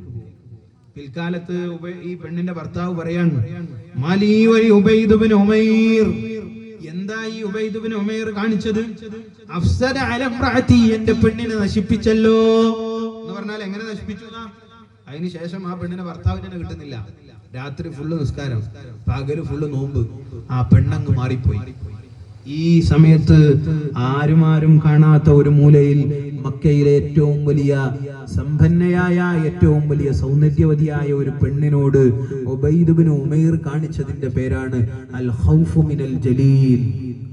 ഏകാന്തതയിൽ നിൽക്കുമ്പോൾ അല്ലാഹുവിനെ കുറിച്ചുള്ള പേടി ഉണ്ടാവുക. അവനാണ് മുത്തഖി. അതുകൊണ്ടാണ് നബി സല്ലല്ലാഹു അലൈഹി വസല്ലം തങ്ങൾ ചോദിച്ചു, ഏറ്റവും അക്രമായ ആള് നബി തങ്ങളോട് ചോദിക്കുന്നു, ജനങ്ങളിൽ ഏറ്റവും ബഹുമാന്യനായ ആളാരാണ്? അഷ്റഫുൽ ഖൽഖ് സല്ലല്ലാഹു അലൈഹി വസല്ലം തങ്ങൾ പറഞ്ഞു, നബിയുല്ലാഹി യൂസുഫ് അലൈഹിസ്സലാം. യൂസുഫ് നബിയാണ്. എന്താ യൂസുഫ് നബി? സുലൈഖ വിളിക്കും. ഏറ്റവും വലിയ ധനാഢ്യയാണ്, രാജകുമാരിയാണ്, സൗന്ദര്യവതിയാണ്. സാഹചര്യങ്ങളൊക്കെ ഒത്തുവന്ന സമയമാണ്. പക്ഷേ ആ സമയത്ത് യൂസുഫ് നബി അലൈഹിസ്സലാത്തു വസ്സലാം അല്ലാഹുവിനെ പേടിച്ച് പിന്മാറിയതുകൊണ്ട് അവരാണ് ഏറ്റവും ബഹുമാന്യനായ മനുഷ്യൻ. റജുലുൻ ദഅത ഇംറഅതുഹു ദാതു മൻസിബിൻ വജമാൽ, സൗന്ദര്യവതിയായ, ഏറ്റവും കുലീനയായ, തറവാടിത്തമുള്ള ഒരുത്തൽ വിളിച്ചിട്ട് ഒരു പുരുഷൻ അവൻ പറഞ്ഞു, ഫഖാല ഇന്നി അഖാഫുല്ലാഹ്, എനിക്ക് അല്ലാഹുവിനെ ഭയമുണ്ട്, ഞാൻ ഇതിനില്ലെന്ന് പറഞ്ഞ് പിന്മാറുന്നവനാരാണ്? ഇൻസ്റ്റയിൽ, ഫേസ്ബുക്കിൽ, വാട്സപ്പിൽ മെസ്സേജ് അയക്കുന്നു. ആ സമയത്ത് അല്ലാഹ് എന്ന് വിചാരിച്ച് ബ്ലോക്ക് ആക്കിയവനാരാണ്? അവനാണ് നാളെ അർശിന്റെ തണലെന്ന് നബി മുഹമ്മദ് മുസ്തഫ സല്ലല്ലാഹു അലൈഹി വസല്ലം. അവനാണ് മുത്തഖി. അവൻക്കാണ് മുത്തഖി എന്ന് പറയുന്നത്. അതാണ് തഖ്വയുള്ള ആളുടെ ഒന്നാമത്തെ ക്വാളിറ്റി, അൽ ഖൗഫു മിനൽ ജലീൽ. രണ്ടാമതായി സയ്യിദുന അലി റളിയല്ലാഹു അൻഹു പഠിപ്പിക്കുന്നു മുത്തഖിക്കുള്ള രണ്ടാമത്തെ ക്വാളിറ്റി എന്താണ്? അൽ ഖനാഅതു ബിൽ ഖലീൽ. ഉള്ളതുകൊണ്ട് തൃപ്തിപ്പെട്ട ഒരു ജീവിതം, കുറഞ്ഞതുകൊണ്ട് തൃപ്തിപ്പെടാൻ കഴിയും. നമ്മളൊരു പ്രശ്നം എന്താ, അയലോകത്ത് ഒരു വീടെടുത്ത് അത് കുറച്ച് വലുതാക്കി അതിലൊരു ഫ്രിഡ്ജ് വാങ്ങി അവിടെ ഒരു വണ്ടി വാങ്ങിയാൽ ഇപ്പുറത്തുനിന്ന് ഇവിടെ സ്വൈരം തരൂല. നിങ്ങൾ ഇങ്ങനെ ഇരുന്നോ, ഇവിടെ ഇരുന്നോ, കണ്ടോ നോക്കിക്കോ എന്ന് പറഞ്ഞിട്ട് ലോൺ എടുത്ത് കടം വാങ്ങി അവിടുന്ന് ഇവിടുന്ന് അടവെടുത്ത് ഉള്ള മഹർ വരെ പണയം വെച്ച് എല്ലാം പണയത്തിലായി പലിശയിൽ ഒരു ജീവിതം. പിന്നെ എവിടെ ബർക്കത്തുണ്ടാവും? ഉള്ളത് കൊണ്ട് തൃപ്തിപ്പെടുക. മഹാനായ തഅവ ഉസ്താദ് പ്രഭാഷണങ്ങൾക്ക് വേണ്ടി പോയാൽ ഭാര്യയ്ക്ക് അയക്കുന്ന ഒരു കത്തുണ്ട്. അദ്ദേഹത്തിന്റെ കത്തിന്റെ ഒക്കെ ഒരു പ്രത്യേകത എല്ലാം ഇങ്ങനെ കവിത രൂപത്തിൽ എഴുതുന്നുള്ളതാണ്. അങ്ങനെ ഭാര്യയ്ക്ക് എഴുതുന്ന കത്താണ്. കണ്ടു ഞാനിവിടെ പല പല സ്വാലിഹീങ്ങളുടെ വീടുകളോലമേച്ച് മറച്ച മഞ്ഞും മഴയുമേറ്റവരായി കഴിയുന്നുണ്ട് പട്ടിണിയായി.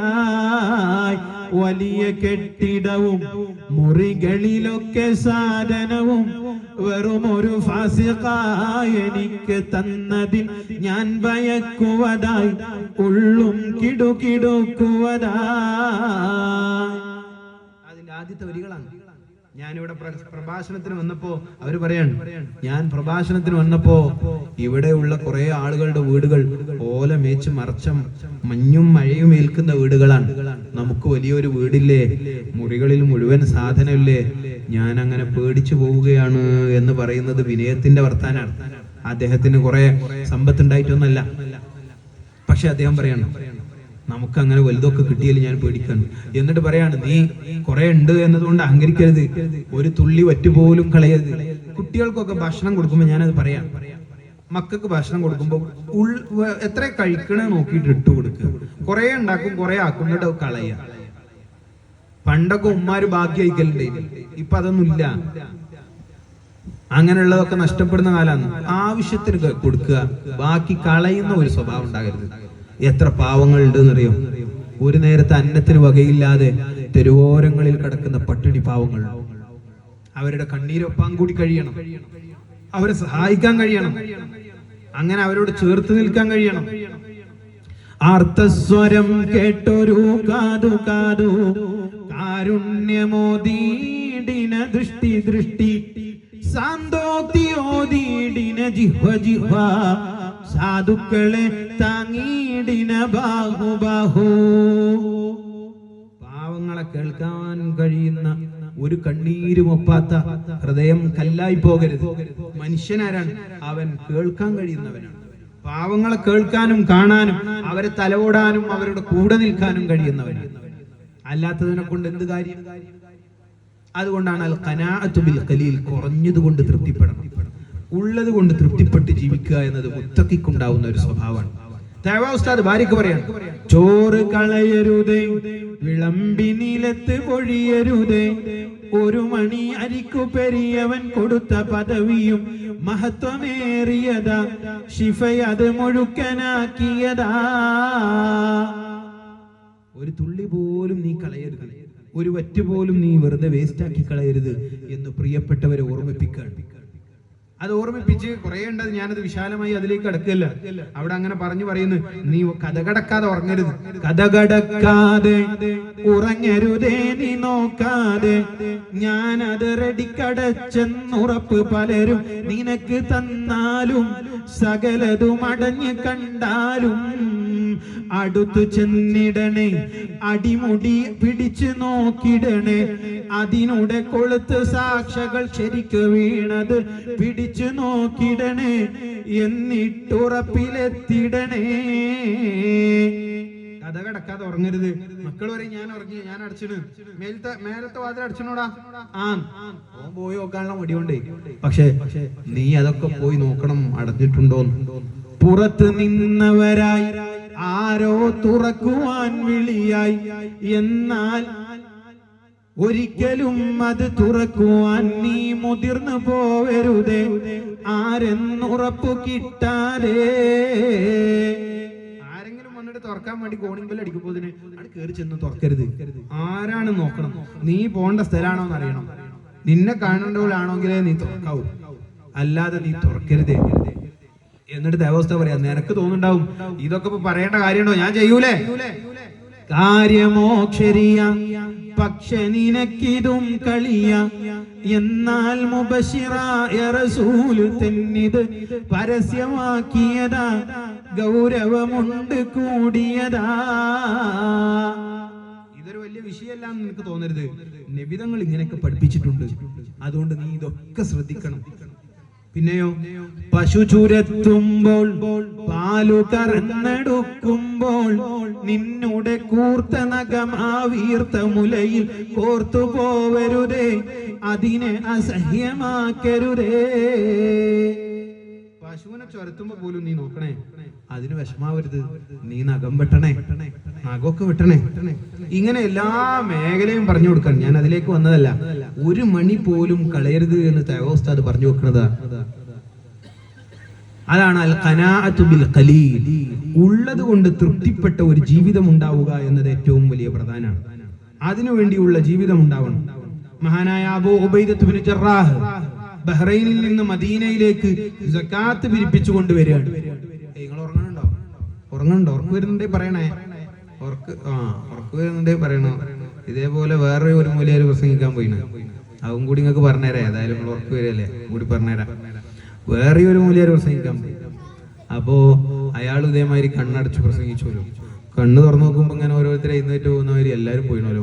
മൂന്നാളുകൾ മുമ്പിൽ ഇരിക്കേണ്ടി വരും. ചോദിച്ചു, നിങ്ങൾ എന്താ അവിടെ ഇരുന്നത്? അല്ല, നിങ്ങൾ ഇറങ്ങിപ്പോയില്ലെങ്കിൽ സ്റ്റേജ് പൊളിച്ചു പോയിനി, ഞങ്ങൾ മൈക്ക് സെറ്റിന്റെ ആൾക്കാരാന്ന്. അതേപോലെ അല്ലല്ലോ. നോക്ക് മുഅ്മിനീങ്ങളെ, ഉള്ളത് കൊണ്ട് തൃപ്തിപ്പെട്ട ഒരു ജീവിതം ഉണ്ടാവൽ മുത്തഖീങ്ങളുടെ അടയാളങ്ങളാണെന്ന് പുണ്യനബി സല്ലല്ലാഹു അലൈഹി വസല്ലം വറളി ബിമാ ഖസമല്ലാഹു ലക തകുൻ അഗ്നന്നാസ്. നിനക്കുള്ളത് കൊണ്ട് തൃപ്തിപ്പെടാൻ കഴിയുമെങ്കിൽ നിന്നേക്കാൾ വലിയ സമ്പന്നൻ ആരാണ്? നിന്നേക്കാൾ വലിയ സമ്പന്നൻ നീയാണ്, ഏറ്റവും വലിയ സമ്പന്നൻ. അതുകൊണ്ടാണ് 3 കാര്യങ്ങൾക്ക് വേണ്ടി ഓടാം. ഞാൻ നേരത്തെ അബൂ ഉബൈദ ബിൻ ജറാഹിന്റെ കാര്യം, അവര് ബഹ്റൈനിൽ നിന്ന് സക്കാത്ത് പിരിപ്പിച്ച് മദീനയിലേക്ക് വന്നു. അപ്പൊ നോക്കുമ്പോ അന്ന് പള്ളിയിൽ ഭയങ്കര ആള്. കാരണം എന്താ, സക്കാത്തിന്റെ എന്തെങ്കിലും കിട്ടുമെന്ന് വിചാരിച്ചിട്ടാണ്. ഇപ്പൊ നിങ്ങൾ തന്നെ വിചാരിക്കും, ഇപ്പൊ നമ്മൾ ഇവിടെ എത്ര ആളെ ഉള്ളൂ. ഇന്ന് നമ്മൾ ഇവിടെ പരിപാടിക്ക് പങ്കെടുക്കുന്ന ആളുകൾക്ക് 2000 രൂപ വിതരണം ചെയ്യുന്നു എന്ന് പറഞ്ഞാൽ ഇവിടെ എത്ര ആളുണ്ടാവും? നിങ്ങൾ പറയും. വരുന്ന എല്ലാവർക്കും 2000 രൂപയുടെ വിതരണവും എന്ന് പറഞ്ഞിട്ട് ഒരു നോട്ടീസ് കൊടുത്തണെങ്കിൽ, അപ്പൊ മദീനത്തെ പള്ളിയിൽ ഭയങ്കര ആള്. അപ്പൊ നബി സല്ലല്ലാഹു അലൈഹി വസല്ലം തങ്ങൾ ഇങ്ങനെ പുഞ്ചിരിച്ചിട്ട് പറഞ്ഞു, ഞാൻ നിങ്ങളുടെ മേൽ പേടിക്കുന്ന ഒരു കാര്യം, നിങ്ങൾക്ക് ഏതെങ്കിലും രൂപത്തിൽ ദാരിദ്ര്യം വരും എന്ന ഒരു ഭയവും എനിക്കില്ല. ഫവല്ലാഹി മൽ ഫഖ്റു അഖ്ശാ അലൈക്കും വലാകിൻ അഖ്ശാ അലൈക്കും അൻ തുബസത ദുനിയാ.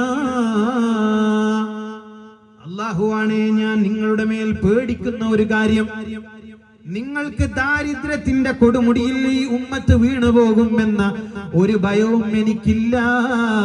അതേ സമയത്തോ നിങ്ങൾ സമ്പന്നതയുടെ പിന്നാലെ, നിങ്ങളുടെ മേൽ ഞാൻ പേടിക്കുന്നത് ദുന്യാവിന്റെ ആർത്തിയുടെ പിന്നാലെ നിങ്ങൾ പോകും എന്നത് മാത്രമാണ്. എന്റെ പേടിയതാണ്. നിങ്ങളൊരു 3 കാര്യങ്ങൾക്ക് വേണ്ടി ഓടിക്കോളൂ. 3 കാര്യങ്ങൾ കരസ്ഥമാകുന്നത് വരെ നിങ്ങൾ ഓടിക്കോളൂ. അത് കഴിഞ്ഞാൽ പിന്നെ ഒന്ന് ഇബാദത്തിലേക്ക്.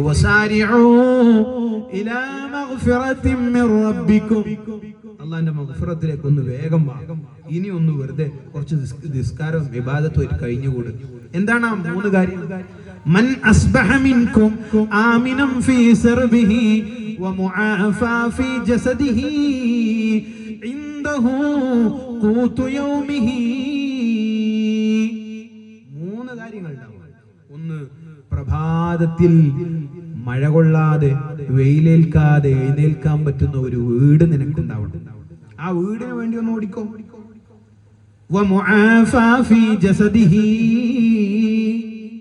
നിന്റെ ശരീരത്തിന് ആയുസ്സുള്ളതിന് വേണ്ടി, ആ ആയുസ്സിന് വേണ്ടി. രോഗാണ്, അപ്പൊ ഡോക്ടറെ കാണിക്കേണ്ടി വരും, നീ ഒന്ന് ഓടിക്കോ.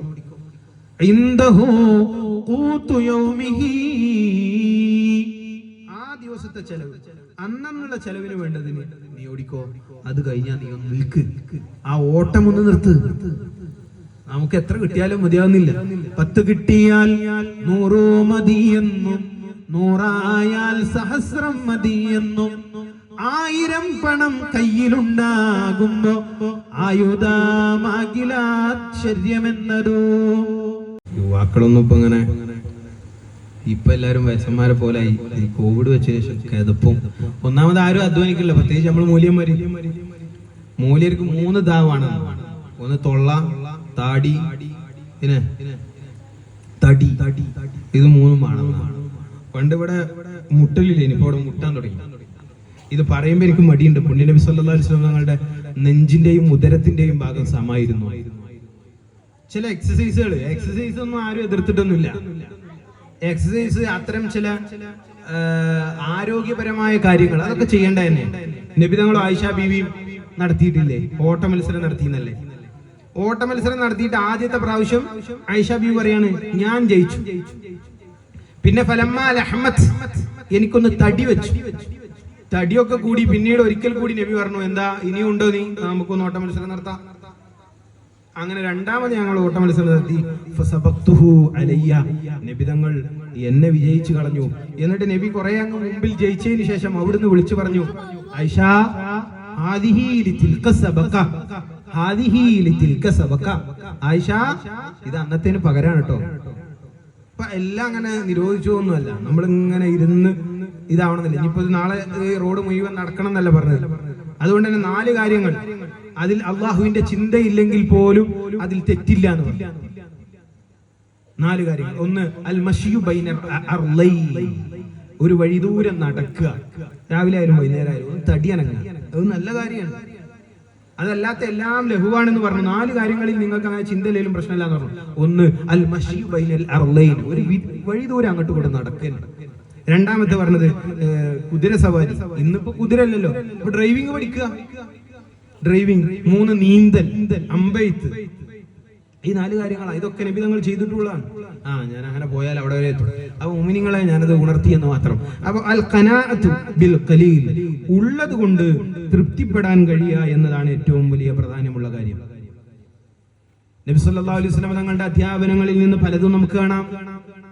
ഒരിക്കൽ പലപ്പോഴും നബി തങ്ങളുടെ വീട് പട്ടിണിയായിരുന്നു എന്ന് പറഞ്ഞാൽ നബി കുറെ ഫക്കീറൈനി മിസ്കീനൈനി നല്ല അർത്ഥം. നബി അതിസമ്പന്നനായിരുന്നു, അതിൽ യാതൊരു സംശയം. എത്ര തോട്ടം നബിക്കുണ്ടായിരുന്നു. പക്ഷേ നബിയുടെ ഒരു പ്രശ്നം എന്താന്ന് പറഞ്ഞാൽ, നബിയുടെ തോട്ടാണ്. അപ്പൊ കുറെ വരുമാനം ഒന്നിച്ച് ഈത്തപ്പഴൊക്കെ ഒരുമിച്ച് വരിക. തോട്ടമൊക്കെ അങ്ങനെയാണല്ലോ, വിളവെടുപ്പും ഒരുമിച്ച് വരും. നബി അത് അങ്ങനെ കൊടുക്കും. ഉമ്മഹാത്തുൽ മുഅ്മിനീങ്ങളുടെ ഒരു സ്വഭാവം തന്നെ, ലോകത്തിന്റെ ഉമ്മയാണ്. അവരങ്ങനെ സംഭാവന ചെയ്തിട്ട് ചിലപ്പോഴൊക്കെ കടം വാങ്ങേണ്ടി വന്നിട്ടുണ്ട്. വീട്ടാൻ നബിയുടെ അടുത്ത് ഇല്ലായിട്ടല്ല, അങ്ങനെ ധരിച്ചു വെക്കരുത്. സമ്പത്തൊക്കെ ഉള്ളവര് വലിയ പ്രശ്നക്കാരായിട്ട് കാണരുത്. നബി അതിസമ്പന്നനെ. പിന്നെ എല്ലാവരും പറയുന്നതാണ്, അല്ലാഹുമ്മ ഹീനി മിസ്കീനൻ വഅമിത്നി മിസ്കീനൻ. ഒരു ഹദീസ് ഉദ്ധരിക്കുന്നതാണ്, പടച്ചോനെ എന്നെ മിസ്കീനാക്കി ജീവിപ്പിച്ച്. എനിക്കറിയില്ല, ഞാൻ ആ ഹദീസ് എവിടെയും കണ്ടിട്ടില്ല. ഇനി മാത്രമല്ല, ഏതെങ്കിലും മൂല്യം അങ്ങനെ ദ്വേർക്കലുണ്ടോ? ആരും സ്വന്തം ദ്വേർക്കൂല, ഇത് പ്രസംഗിച്ചിറക്കും. അല്ലെങ്കിൽ അങ്ങനെ ദ്വേർക്കും, നിങ്ങൾക്ക് ദ്വേർക്കും ഓരോരുത്തരും. ഞാൻ എന്നെ മിസ്കീനാക്കണേ, ആരും ദ്വേർക്കൂല. പടച്ചോനെ എന്നെ സമ്പന്നനാക്കണേ, ദ്വേർക്കലെന്നെ ഉള്ളൂ.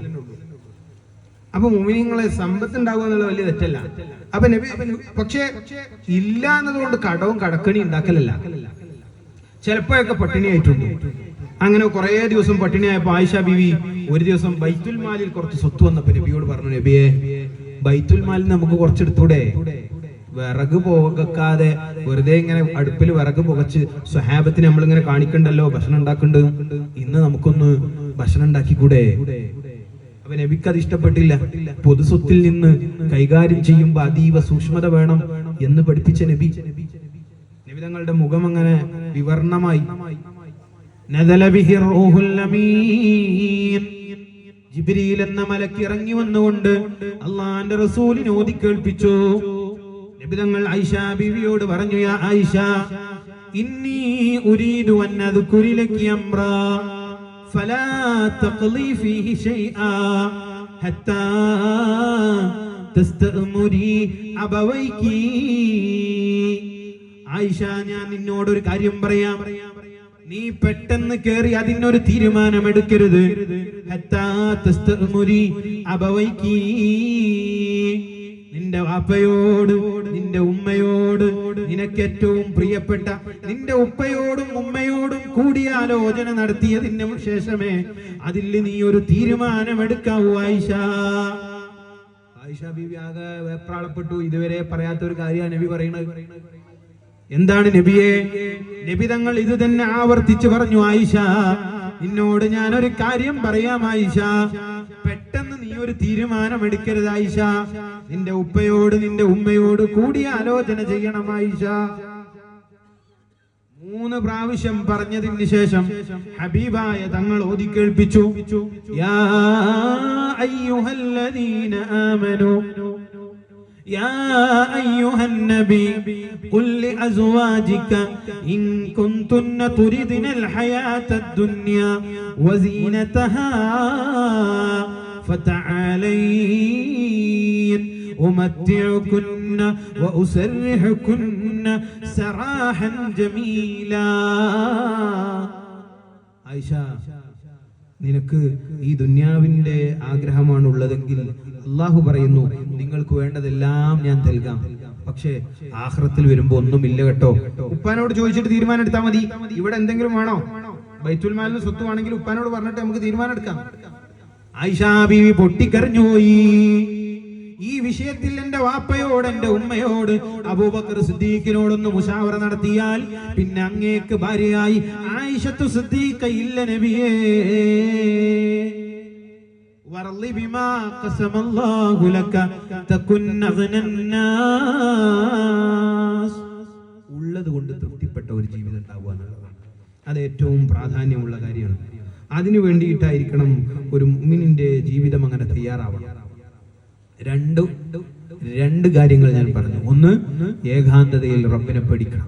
2, ഉള്ളത് കൊണ്ട് തൃപ്തിപ്പെടണം. മൂന്നാമത്തേത് സയ്യിദുന അലി റളിയല്ലാഹു അൻഹു പഠിപ്പിക്കുന്നു, ഒരു വിശ്വാസിക്ക്, ഒരു മുഅ്മിനിന്, തഖ്വയിൽ അധിഷ്ഠിതമായ ജീവിതം നയിക്കുന്നവന്, മുത്തഖിയായവന് വേണ്ട മൂന്നാമത്തെ ക്വാളിറ്റി എന്താണ്? ഇസ്തിഅദാദു ലിയൗമിർ റഹീൽ. മരിക്കാൻ വേണ്ടി തയ്യാറായ ഒരു ജീവിതമാണ്. ഇന്ന് ഞാനങ്ങ് മരിച്ചു പോയാൽ എന്താവും എന്റെ അവസ്ഥ? ആ ചിന്തയിൽ ഓരോ ദിവസത്തേക്കും തയ്യാറായിട്ട് ജീവിക്കും. അല്ലെങ്കിൽ നോക്കൂ നിങ്ങൾ, സമീപകാലങ്ങളിൽ എത്ര അപകട മരണങ്ങളാണ്. ഞാൻ എൻ്റെ ചെറുപ്പക്കാരോട്, എൻ്റെ കുട്ടികളോട്, എൻ്റെ സഹോദരിമാരോട്, എൻ്റെ പെങ്ങന്മാരോട് സ്നേഹപൂർവ്വം പറയണം, റോഡ് നിയമങ്ങൾ പാലിക്കണം. അത് നിയമം പാലിക്കുക എന്നുള്ളത് മതത്തിന്റെ കൽപ്പനയാണ്. നിങ്ങളിത് പോലീസിനെ കണ്ടാൽ ഹെൽമെറ്റ് ഇടുന്നത്, അല്ലെങ്കിൽ അവിടെ വന്നാൽ സീറ്റ് ബെൽറ്റ് ഇടുന്നത് അല്ല. യാ അയ്യുഹല്ലദീന ആമനൂ അതീഉല്ലാഹ വഅതീഉർ റസൂൽ വഉലിൽ അംരി മിൻകും. 3 ആളുകളെ നിങ്ങൾ വഴിപ്പെടണം, അവരെ കേൾക്കണം, അവർ പറഞ്ഞത് കേൾക്കണം എന്ന് ഖുർആൻ പറഞ്ഞു. അതീഉല്ലാഹ്, അല്ലാഹുവിനെ വഴിപ്പെടണം. വഅതീഉർ റസൂൽ, റസൂലിനെ വഴിപ്പെടണം. വഉലിൽ അംരി മിൻകും. ആരാ ഉലിൽ അംർ? ഗവൺമെന്റ് ആണ്. നിങ്ങളുടെ കാര്യങ്ങൾ നടപ്പിലാക്കുന്നവർ, ഇവിടുത്തെ ഭരണകൂടം, അതിനെ നിങ്ങൾ വഴിപ്പെടണം. ഇവിടുത്തെ ട്രാഫിക് റൂൾസ് അത് പാലിക്കണം. പെടുന്നനെയുള്ള മരണങ്ങൾ, ആക്സിഡന്റ് മരണങ്ങൾ, ചെറിയ സമയത്തിന് വേണ്ടിയിട്ട് ഓടുക. ഒരു 5 മിനിറ്റ് അങ്ങ് ലേറ്റ് ആയാൽ എന്താ അവിടെ സംഭവിക്കുക? മരിക്കൂലല്ലോ. അത് ആലോചിച്ചാൽ പോരെ. വീട്ടിൽ കാത്തിരിക്കുന്നവരില്ലേ? ഈ യുവത്വത്തിന്റെ ഒരു പ്രസരിപ്പിൽ ഇതൊക്കെ പറയുമ്പോ ഇത് ഇയാൾക്ക് തന്തവൈബായി എന്നുള്ള ഒരു ചിന്തയാണ് ഇപ്പോ. ഇതിന്റെ പേരെന്നെയാണ് മെച്യൂരിറ്റി. ഈ നിയമങ്ങളൊക്കെ പാലിക്കൽ ഒരു വിശ്വാസിയുടെ മേൽ ബാധ്യതയാണ്. നോക്കൂ നിങ്ങൾ, ഇതെല്ലാം അള്ളാഹുവിന്റെ, നബി തങ്ങൾ തന്നെ പറഞ്ഞത് അസ്സഫറു ഖിത്അത്തും മിനൽ അദാബ്, അദാബിന്റെ ഒരു ഖണ്ഡമാണ് യാത്ര. അതുകൊണ്ട് അതിൽ കുറെ ദിക്റുകൾ ചൊല്ലാൻ പറഞ്ഞു, അതൊക്കെ പാലിക്കണം. അല്ലെങ്കിൽ നോക്കൂ, ഇന്ത്യ, നമ്മുടെ ഇവിടെ പല കാറ്റഗറി ഉണ്ട്. VVIP കാറ്റഗറി ഉണ്ട്, വെരി വെരി ഇമ്പോർട്ടന്റ് പേഴ്സൺസ്. ഇപ്പൊ നമ്മുടെ മുഖ്യമന്ത്രി ഒരു നവകേരള യാത്ര നടത്തി. അപ്പൊ അതിന്റെ മുമ്പേ ചില മതിലുകളൊക്കെ പൊളിച്ചു. കാരണം എന്താണ്? അത് മുഖ്യമന്ത്രി VVIP കാറ്റഗറിയിലുള്ള ആളാണ്.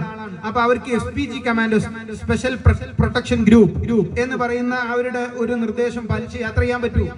പക്ഷെ നിങ്ങൾ നോക്കണേ, ഇന്ത്യയുടെ കരനാവിക വ്യോമസേനകളുടെ തലപ്പത്ത് നിന്ന ആളാണ് ബിപിൻ റാവത്ത്. അയാൾ എങ്ങനെ മരിച്ചത്? ഹെലികോപ്റ്റർ ക്രാഷിൽ മരിച്ചു പോയതാണ്. കുറച്ച് വർഷങ്ങൾക്ക് മുമ്പാണ്, 2000 ഓർമ്മല്ല, ഈ അടുത്താണ്. ബിപിൻ റാവത്ത് കേട്ട ഓർമ്മ ഉണ്ടാവും, പത്രത്തിലെല്ലാം കേട്ട ഓർമ്മ ഉണ്ടാവും. അദ്ദേഹത്തോട് കൂടെ ഉള്ളായിരുന്ന 4-5 ആളുകളും ആ ആക്സിഡന്റിൽ മരിച്ചു. ഇദ്ദേഹം ആരാണ്? വെരി വെരി, അതായത് ഇന്ത്യയുടെ കരനാവിക വ്യോമസേനകളുടെ തലപ്പത്ത് നിൽക്കുന്ന സ്പെഷ്യൽ പ്രൊട്ടക്ഷൻ ഗ്രൂപ്പിന്റെ നിർദ്ദേശമനുസരിച്ച് മാത്രം യാത്ര ചെയ്യുന്ന ഒരാളാണ് ആക്സിഡന്റിൽ മരിച്ചു പോണത്. നിങ്ങൾ എത്ര സൂക്ഷിച്ചിട്ടും കാര്യമില്ല. അദാബിന്റെ ഒരു കണ്ടാണ്. അതുകൊണ്ട് പ്രാർത്ഥിക്കണം. അതിന്റെ മുമ്പ് ചൊല്ലാനുള്ള ദിക്റുകൾ ചൊല്ലണം. വാഹനത്തിൽ കയറിയിട്ടുള്ള ദിക്റുകൾ ചൊല്ലണം. എല്ലാം ചൊല്ലിയിട്ട് വേണം യാത്ര ചെയ്യാൻ. എവിടെയാണ് അദാബ് എന്നറിയില്ല. മരിച്ചു പോവുകയാണെങ്കിലും ഷഹീദായി മരിക്കാൻ കഴിയണം. ആ രൂപത്തിൽ മരിക്കണം, മുഅ്മിനായി മരിക്കണം. ഈ ദിക്റുകൾ ജീവിതത്തിൽ പാലിക്കണം. അപ്പൊ മരിക്കാൻ വേണ്ടി തയ്യാറായ ഒരു ജീവിതം ഉണ്ടാവുക. ചെറുപ്പക്കാർ മരിച്ചു പോകണം, ചെറിയ പ്രായത്തിൽ അറ്റാക്ക് വന്ന് കൊഴഞ്ഞു വീണ് ഒക്കെ മരിച്ചു പോവാൻ.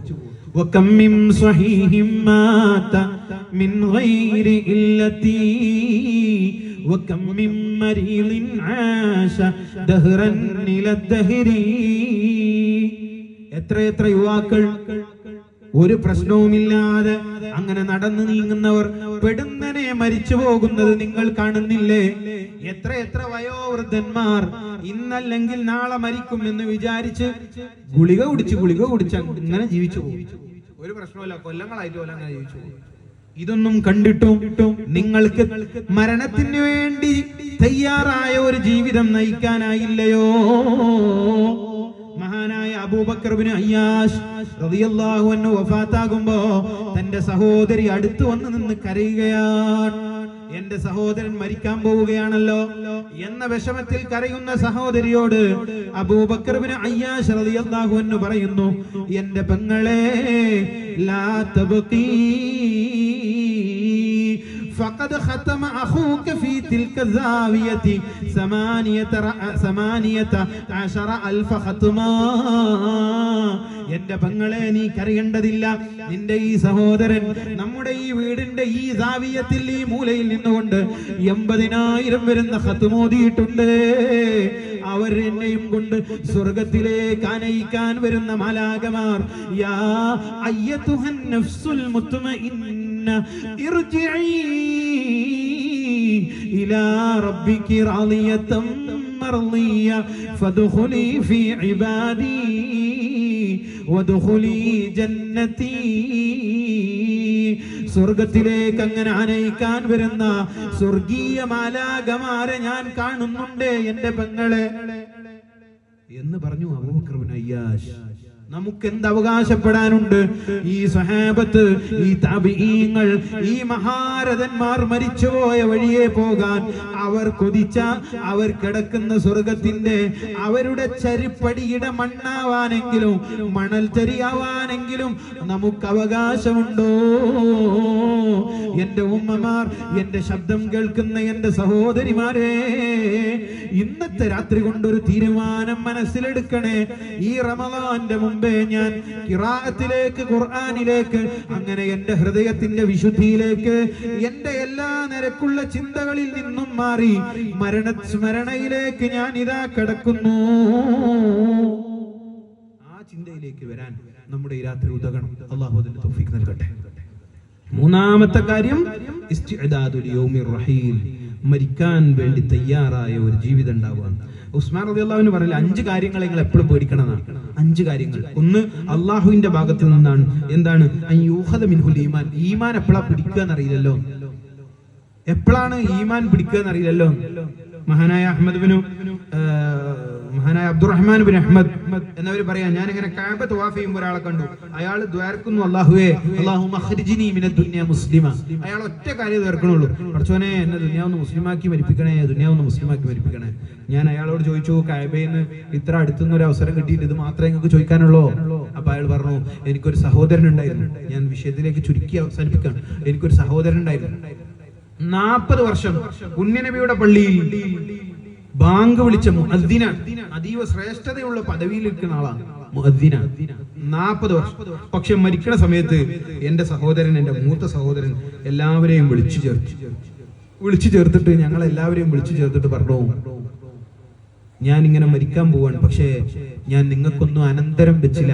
കാരണം ഞാനുള്ള സമയമൊക്കെ പള്ളി അങ്ങ് ചെലവാക്കി, ഒന്നും അനന്തര സ്വത്ത് ഉണ്ടായില്ലല്ലോ എന്ന് പറയുകയും അദ്ദേഹം ഖുർആൻ കൊണ്ടുവരാൻ പറയുകയും ചെയ്തു. എന്നിട്ട് അദ്ദേഹം പറഞ്ഞു, ഇന്നി ബരീഉം മിൻഹു, ഞാൻ ഈ ഖുർആൻ ഒഴിവായി, എനിക്ക് ഈ ഖുർആൻ യാതൊരു ബന്ധമല്ല എന്ന് അദ്ദേഹം പറഞ്ഞ് കാഫിറായി ചത്തുപോയി.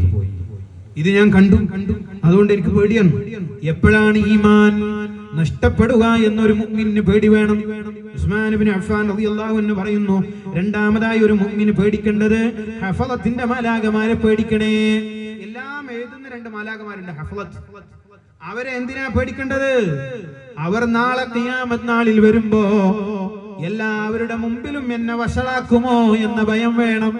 എന്റെ മക്കൾ, എന്റെ ഭാര്യ, എന്റെ സഹോദരങ്ങൾ, എന്റെ കുടുംബങ്ങൾ, എന്റെ ഭർത്താവ്, ഇവരുടെ മുമ്പിലല്ലേ എന്റെ ഇത് വായിക്കാം. ഇതിപ്പോ അന്ന് പ്രസംഗിക്കാൻ വന്ന മൂല്യരാണല്ലോ, ഇയാളിപ്പോ ഇങ്ങനെയാ, ഇതെല്ലാം വായിച്ചു വഷളായി പോകുമോ എന്ന ചിന്ത ഒരു മുഅ്മിനിന് ഉണ്ടാവണേ, പേടി വേണേ. മൂന്നാമത്തത് മലക്കുൽ മൗത്തിനെ പേടിക്കണേ. എപ്പോഴാണ് തന്റെ റൂഹ് പിടിക്കുക എന്ന ചിന്തയിൽ അവൻ ജീവിക്കണേ. ഈ 3 ഭയങ്ങൾ അവനെ നിരന്തരം അലട്ടണം എന്ന് സയ്യിദുനാ ഉസ്മാൻ റളിയല്ലാഹു അൻഹു പറയും. അപ്പൊ മുഅ്മിനീങ്ങളെ, മുത്തഖീകൾക്ക് ഉണ്ടാവേണ്ട 4ാമത്തെ അവസാനത്തെ ക്വാളിറ്റി കൂടി ഞാൻ പറഞ്ഞ് അവസാനിപ്പിക്കുന്നു. അൽ അമലു ബിത്തൻസീൽ. ഖുർആൻ അനുസരിച്ച ഒരു ജീവിതം ഉണ്ടാവും, ഖുർആനിനോട് അനുസൃതമായ ജീവിതം, ഖുർആനുമായി ബന്ധപ്പെട്ട ഒരു ജീവിതം, അതിനോട് തഅല്ലുഖായ ഒരു ജീവിതം, അതിനോട് തഅല്ലുഖായ ജീവിതം. മഹാനായ ഹുർർ ഇബ്നു ഖൈസ് റളിയല്ലാഹു അൻഹു പറയുന്നു, എന്റെ ഒരു കുടുംബത്തിലുള്ള സഹോദരപുത്രൻ ഉയൈൻ ഇബ്നു ഹുസൈൻ, ഉയൈൻ എന്ന് പറഞ്ഞ എന്റെ ഒരു സഹോദരപുത്രൻ, അയാൾ എന്നോട് ഒരു ദിവസം വന്നിട്ട് പറഞ്ഞു, ഞാൻ ഹുർർ ഇബ്നു ഖൈസ് ഉമർ റളിയല്ലാഹു അൻഹുവിന്റെ കാര്യങ്ങളിൽപ്പെട്ട ആളാണ്. അപ്പൊ പറഞ്ഞു, നിങ്ങൾ ഉമറിന്റെ കാര്യങ്ങളിൽപ്പെട്ട ആളാണല്ലോ, അതുകൊണ്ട് ഉമറുമായി എനിക്ക് കുറച്ച് സംസാരിക്കാനുണ്ട്, അതുകൊണ്ട് നിങ്ങൾ ഒരു അവസരം ഒരുക്കി തരണം. ഞാൻ വിചാരിച്ചു അയാൾക്ക് എന്തോ വലിയ നല്ല കാര്യം പറയാനായിരിക്കും എന്ന് വിചാരിച്ച് ഉയൈൻ എന്നവർക്ക് ഒരു അവസരം ഒരുക്കി കൊടുത്തു. അങ്ങനെ ഹുർർ ഇബ്നു ഖൈസ് റളിയല്ലാഹു അൻഹു പറയാൻ, ഞാൻ അദ്ദേഹത്തെ കൊണ്ട് ഉമർ ഇബ്നു ഖത്താബിന്റെ അടുക്കൽ വന്നു. അയാൾ ഉമർ ഇബ്നു ഖത്താബിന്റെ അടുക്കൽ വന്നുകൊണ്ട് ഞങ്ങളെ മുഴുവൻ ഞെട്ടിച്ചുകൊണ്ട് അയാൾ അവിടെ നിന്ന് പറയാൻ തുടങ്ങി. ഉമർ റളിയല്ലാഹു അൻഹുവിനോട് ചൂടാവാൻ തുടങ്ങി, ദേഷ്യം പിടിച്ച് സംസാരിക്കാൻ തുടങ്ങി. അവിടുന്ന് ഉയൈൻ എന്നവർ വിളിച്ചു പറഞ്ഞു, യബ്ന ഖത്താബ് ഫവല്ലാഹി മാ തുഅതീനൽ ജസ്ലാ വലാ തഹ്കുമു ഫീനാ ബിൽ അദ്ൽ. ഞങ്ങളെ ഞെട്ടിച്ചുകൊണ്ട് അദ്ദേഹം വിളിച്ചു പറയുകയാണ്, ഉമറേ, ഇതെന്തൊരു ഭരണമാണ്, എന്തൊരു നിഷ്ക്രിയമായ ഭരണമാണ്. വലാ തുഅതീനാ ബിൽ അദ്ൽ. നീതി നിന്റെ തൊട്ട് കൂടിയിട്ടേ ഇല്ലല്ലോ ഉമറേ. നീതി എന്താണെന്ന് നിനക്കറിയുമോ ഉമറേ? നീതി എന്താണെന്ന് നിനക്കറിയോ ഉമറേ? ഒരു നീതിയില്ലാത്ത ഭരണമായി പോയല്ലോ ഉമറേ നിന്റേത് എന്ന് പറഞ്ഞ അദ്ദേഹം അങ്ങനെ ചൂടാവാൻ തുടങ്ങി. ഞാനാകെ ഭയന്നുപോയി.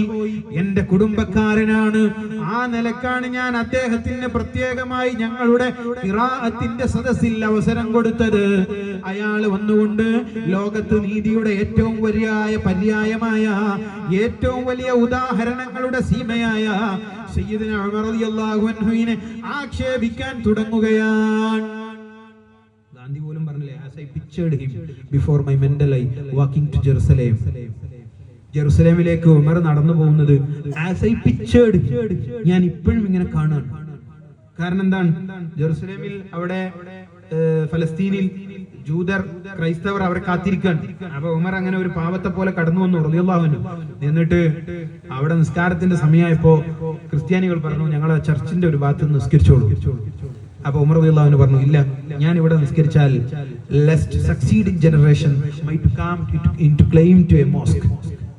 ശേഷം വരുന്ന ഒരു വിജയിച്ച ജനത, ഒരു മുസ്ലിം സമൂഹം, അവർ പറഞ്ഞേക്കും ഇത് ഞങ്ങളെ ഉമർ നിസ്കരിച്ച സ്ഥലമാണ്, അതുകൊണ്ട് ഇത് ഞങ്ങൾക്ക് പള്ളിയായി വേണം എന്ന് പറഞ്ഞാൽ ഇവിടെ ഉണ്ടാകുന്ന ഒരു വർഗീയ ധ്രുവീകരണം ഞാൻ അല്ലാഹുവിന്റെ കോടതിയിൽ പറയേണ്ടി വരും എന്ന് പേടിച്ചു എന്ന് പറഞ്ഞ ഉമറിന്റെ മുമ്പിലാണ് ഉയൈൻ പറയുന്നത്, എന്ത് ഭരണാണിത്?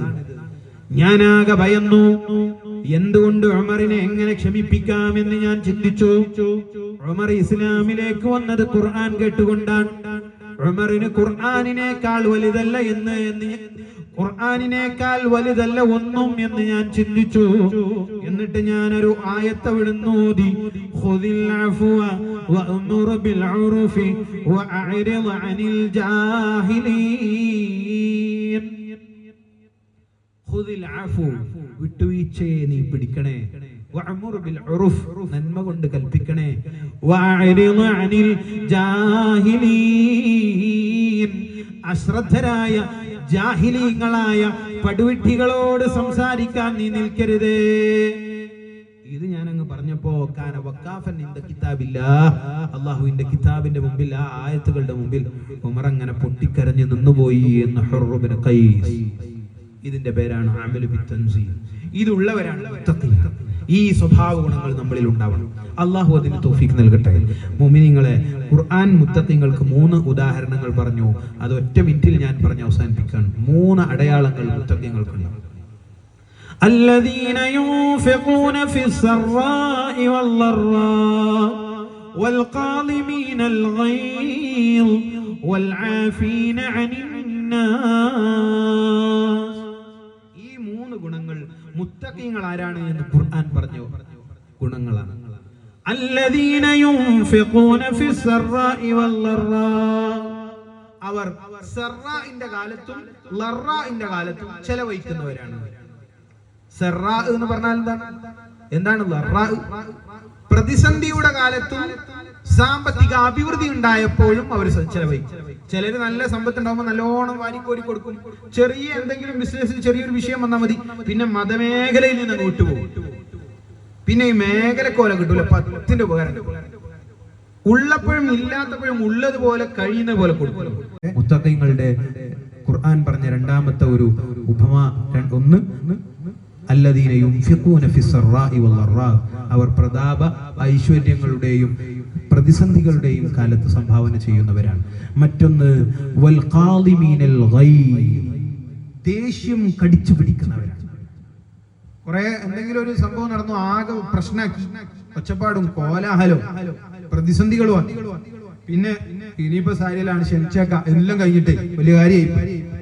ഇപ്പൊ ചില മദ്രസകളിലൊക്കെ ഉസ്താദ്മാര് ഒരു കുട്ടീനെ ഒന്നിങ്ങനെ, പണ്ട് നമ്മളെയൊക്കെ ചെറുപ്പത്തിൽ നിങ്ങൾ ആലോചിച്ച് നോക്കിയേ, നമ്മളെയൊക്കെ ചെറുപ്പത്തിൽ ഞാനൊക്കെ അടി കൊണ്ടിട്ട് മദ്രസയിൽ ബാപ്പുസ്താദിന്റെ അടി കൊണ്ടിട്ട് പെരയിൽ വരും. അപ്പൊ ഉമ്മ സ്കൂളിൽ പോകാൻ വേണ്ടി കുളിപ്പിക്കുമ്പോ സോപ്പ് ഇങ്ങനെ തേക്കുമ്പോ ചന്തിന്റെ ഭാഗത്ത് നീറ്റലാണ്. കാരണം ബാപ്പുസ്താദിന്റെ അടിന്റെ പവർ കൊണ്ട് ഇവിടെ മുറിയായിട്ടുണ്ടാവും. അപ്പൊ ഉമ്മ ചോദിക്കും, എന്തേ കുഞ്ഞുവോ, എന്തേ എന്റെ ഇവിടെ പറ്റിയ?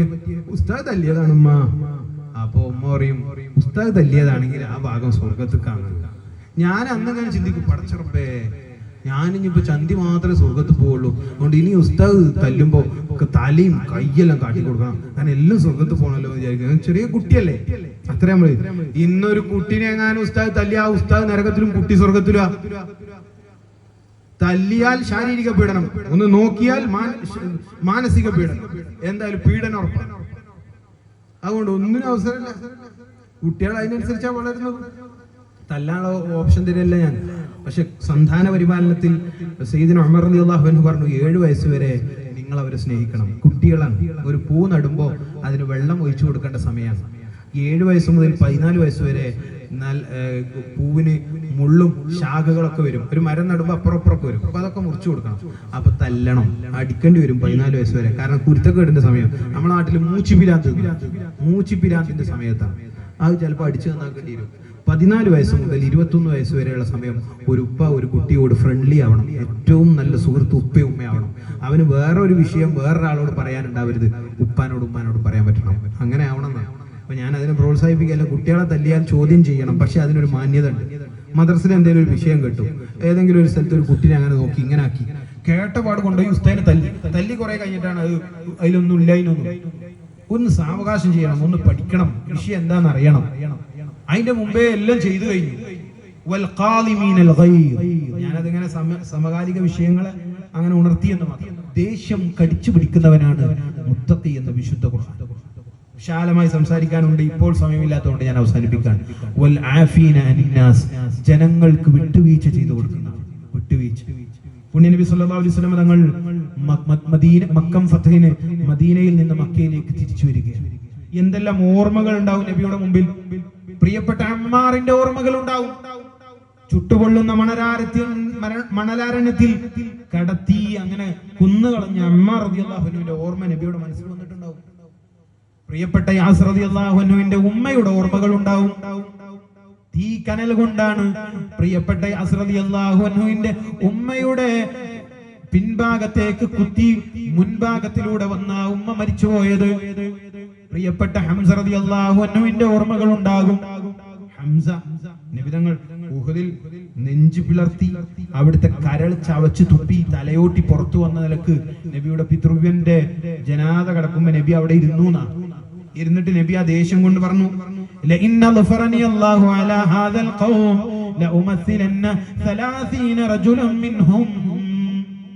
എനിക്കെങ്ങാനും ഇവരുടെ മേൽ അള്ളാഹു ഒരു വിജയം നൽകിയാൽ ഈ മക്കയിലെ കാഫിരിങ്ങളിൽ 30 ആളെ ഞാൻ ഇതേപോലെ കൊന്നുകളയുമെന്ന് നബി പറഞ്ഞു. അതൊരു ദേഷ്യത്തിന്റെ വർത്തമാനം പറഞ്ഞു പോയതാണ്. ആ കാഴ്ച കണ്ടപ്പോ മനുഷ്യനുണ്ടാകുന്ന ഒരു വെപ്രാളത്തിൽ അങ്ങനെയാണ് പറഞ്ഞു പോയി. അപ്പോ തന്നെ ജിബ്രീൽ വന്നു, നബിയെ ഫൈൻ അഖബതും ബിമിസ്ലി മാ ഉഖബതും ബി വലഇൻ സബർതും ലഹു ഖൈറുൽ ലിസാബിരീൻ. നബിയെ നിങ്ങൾക്ക് അങ്ങനെ പ്രതികാര നടപടി എടുക്കാമെങ്കിൽ എടുക്കാം, അത് ന്യായാണ്. പക്ഷേ ഫലഇൻ സബർതും നിങ്ങൾ ക്ഷമിക്കുകയാണെങ്കിൽ അതാണ് ഏറ്റവും ഖൈർ എന്ന് പറഞ്ഞപ്പോൾ നബി പറഞ്ഞു സബർതു, ഞാൻ ക്ഷമിച്ചു. ജനങ്ങൾക്ക് വിട്ടുവീഴ്ച ചെയ്തു കൊടുക്കണം. ഇന്ന് വലിയ ആളുകളൊക്കെ ചെറിയ ആളുകളുടെ മേൽ കുതിര കയറണം. കുറച്ച് എന്തെങ്കിലുമൊക്കെ ആകുമ്പോത്തിന് എന്തെങ്കിലുമൊക്കെ നേടി എന്ന് കരുതുമ്പോൾ ഗൾഫിലൊക്കെ പോയി ഒന്ന് സെറ്റിൽ ആകുമ്പോത്തിന് പിന്നെ നാടിനോട് ബന്ധപ്പെട്ടതൊക്കെ ഒരു കുറച്ചിലായിട്ട് കാണുക. എല്ലാ മേഖലകളിലും അത് കാണുന്നുണ്ട്. നമ്മൾ ശരിക്കും എല്ലായിടത്തും വലിയവരെ ബഹുമാനിക്കുകയും ചെറിയവരെ സ്നേഹിക്കുകയും ചെയ്യുക എന്നുള്ള ഒരു സിദ്ധാന്തം പിടിച്ചാൽ മതി. ഇപ്പൊ വണ്ടിയിൽ ഇങ്ങനെ പോവാണ്, അപ്പൊ ഞാൻ ബൈക്കുമ്പോൾ പോവാണ്, അപ്പൊ അപ്പുറത്തുനിന്ന് ഒരു കാർ വരിക, അപ്പൊ ഞാൻ എന്താ കരുതേണ്ടത്, ഞാൻ ചെറിയ ആളാണ്, ഓനെ ബഹുമാനിക്കണം, വലിയത് കാറല്ലേ ഓൻ പോയിക്കോട്ടെ. വലിയവൻ എന്താ കരുതേണ്ടത്, എനിക്ക് കാറില്ലേ, ഇവൻ പാവല്ലേ ഓൻ പോയിക്കോട്ടെ. ഇങ്ങനെ കരുതി എന്തൊരു കാര്യം ഉണ്ടാവും. നമ്മൾ ആരോടും ഒരു വിട്ടുവീഴ്ചയില്ല. ചെറുതിന്നിര വലുതിന്നിര ചെറുതെന്നത് മൃഗജീവിത നിയമം. ചെറുതിൻ തുണ വലുതെന്നത് തന്നെ നരധർമ്മം. ചെറുതിന്റെ ഇരയാവണം, വലുതിന്റെ ഇരയാവണം ചെറുത് എന്നത് മൃഗങ്ങളുടെ ജീവിതത്തിന്റെ നിയമം. ചെറുതിൻ തുണ വലുതെന്നതു തന്നെ നരധർമ്മം. മനുഷ്യധർമ്മം ചെറിയവരെ ചേർത്ത് പിടിക്കണം. ജനങ്ങൾക്ക് വിട്ടുവീഴ്ച ചെയ്യണം. ചെറിയ ഒരു അതിർത്തിന്റെ പ്രശ്നമാണ്. ഏട്ടനും അനിയനും വർഷങ്ങളായി കൊല്ലങ്ങളായി മിണ്ടാണ്ടിരിക്കുകയാണ്. മദ്രസയിൽ കുട്ടികൾ തമ്മിൽ തല്ലുകൂടിയതാണ്. സ്കൂളിൽ നിന്ന് കുട്ടികൾ നാളെ തന്നെ ഒന്നിച്ച് കളിക്കാൻ തുടങ്ങിയിട്ടുണ്ടാവും. ഇതിന്റെ പേരിൽ ചോദ്യം ചെയ്ത മാതാപിതാക്കൾ 2 കൊല്ലമായിട്ട് മുണ്ടുണ്ടാവില്ല. കുട്ടികൾ തമ്മിൽ തല്ലുകൂടിയതിന് ഓരപ്പുറം പ്രശ്നമായി, ഇവര് പിന്നെ മിണ്ടുന്നില്ല. കുട്ടികൾ എന്നോ നന്നായി. ഇതെല്ലാം നമ്മൾ സൂക്ഷിക്കേണ്ട കാര്യങ്ങളാണ്. അള്ളാഹുവിന്റെ മുത്തഖീങ്ങളിൽ നമ്മെ ഉൾപ്പെടുത്തി അനുഗ്രഹിക്കട്ടെ.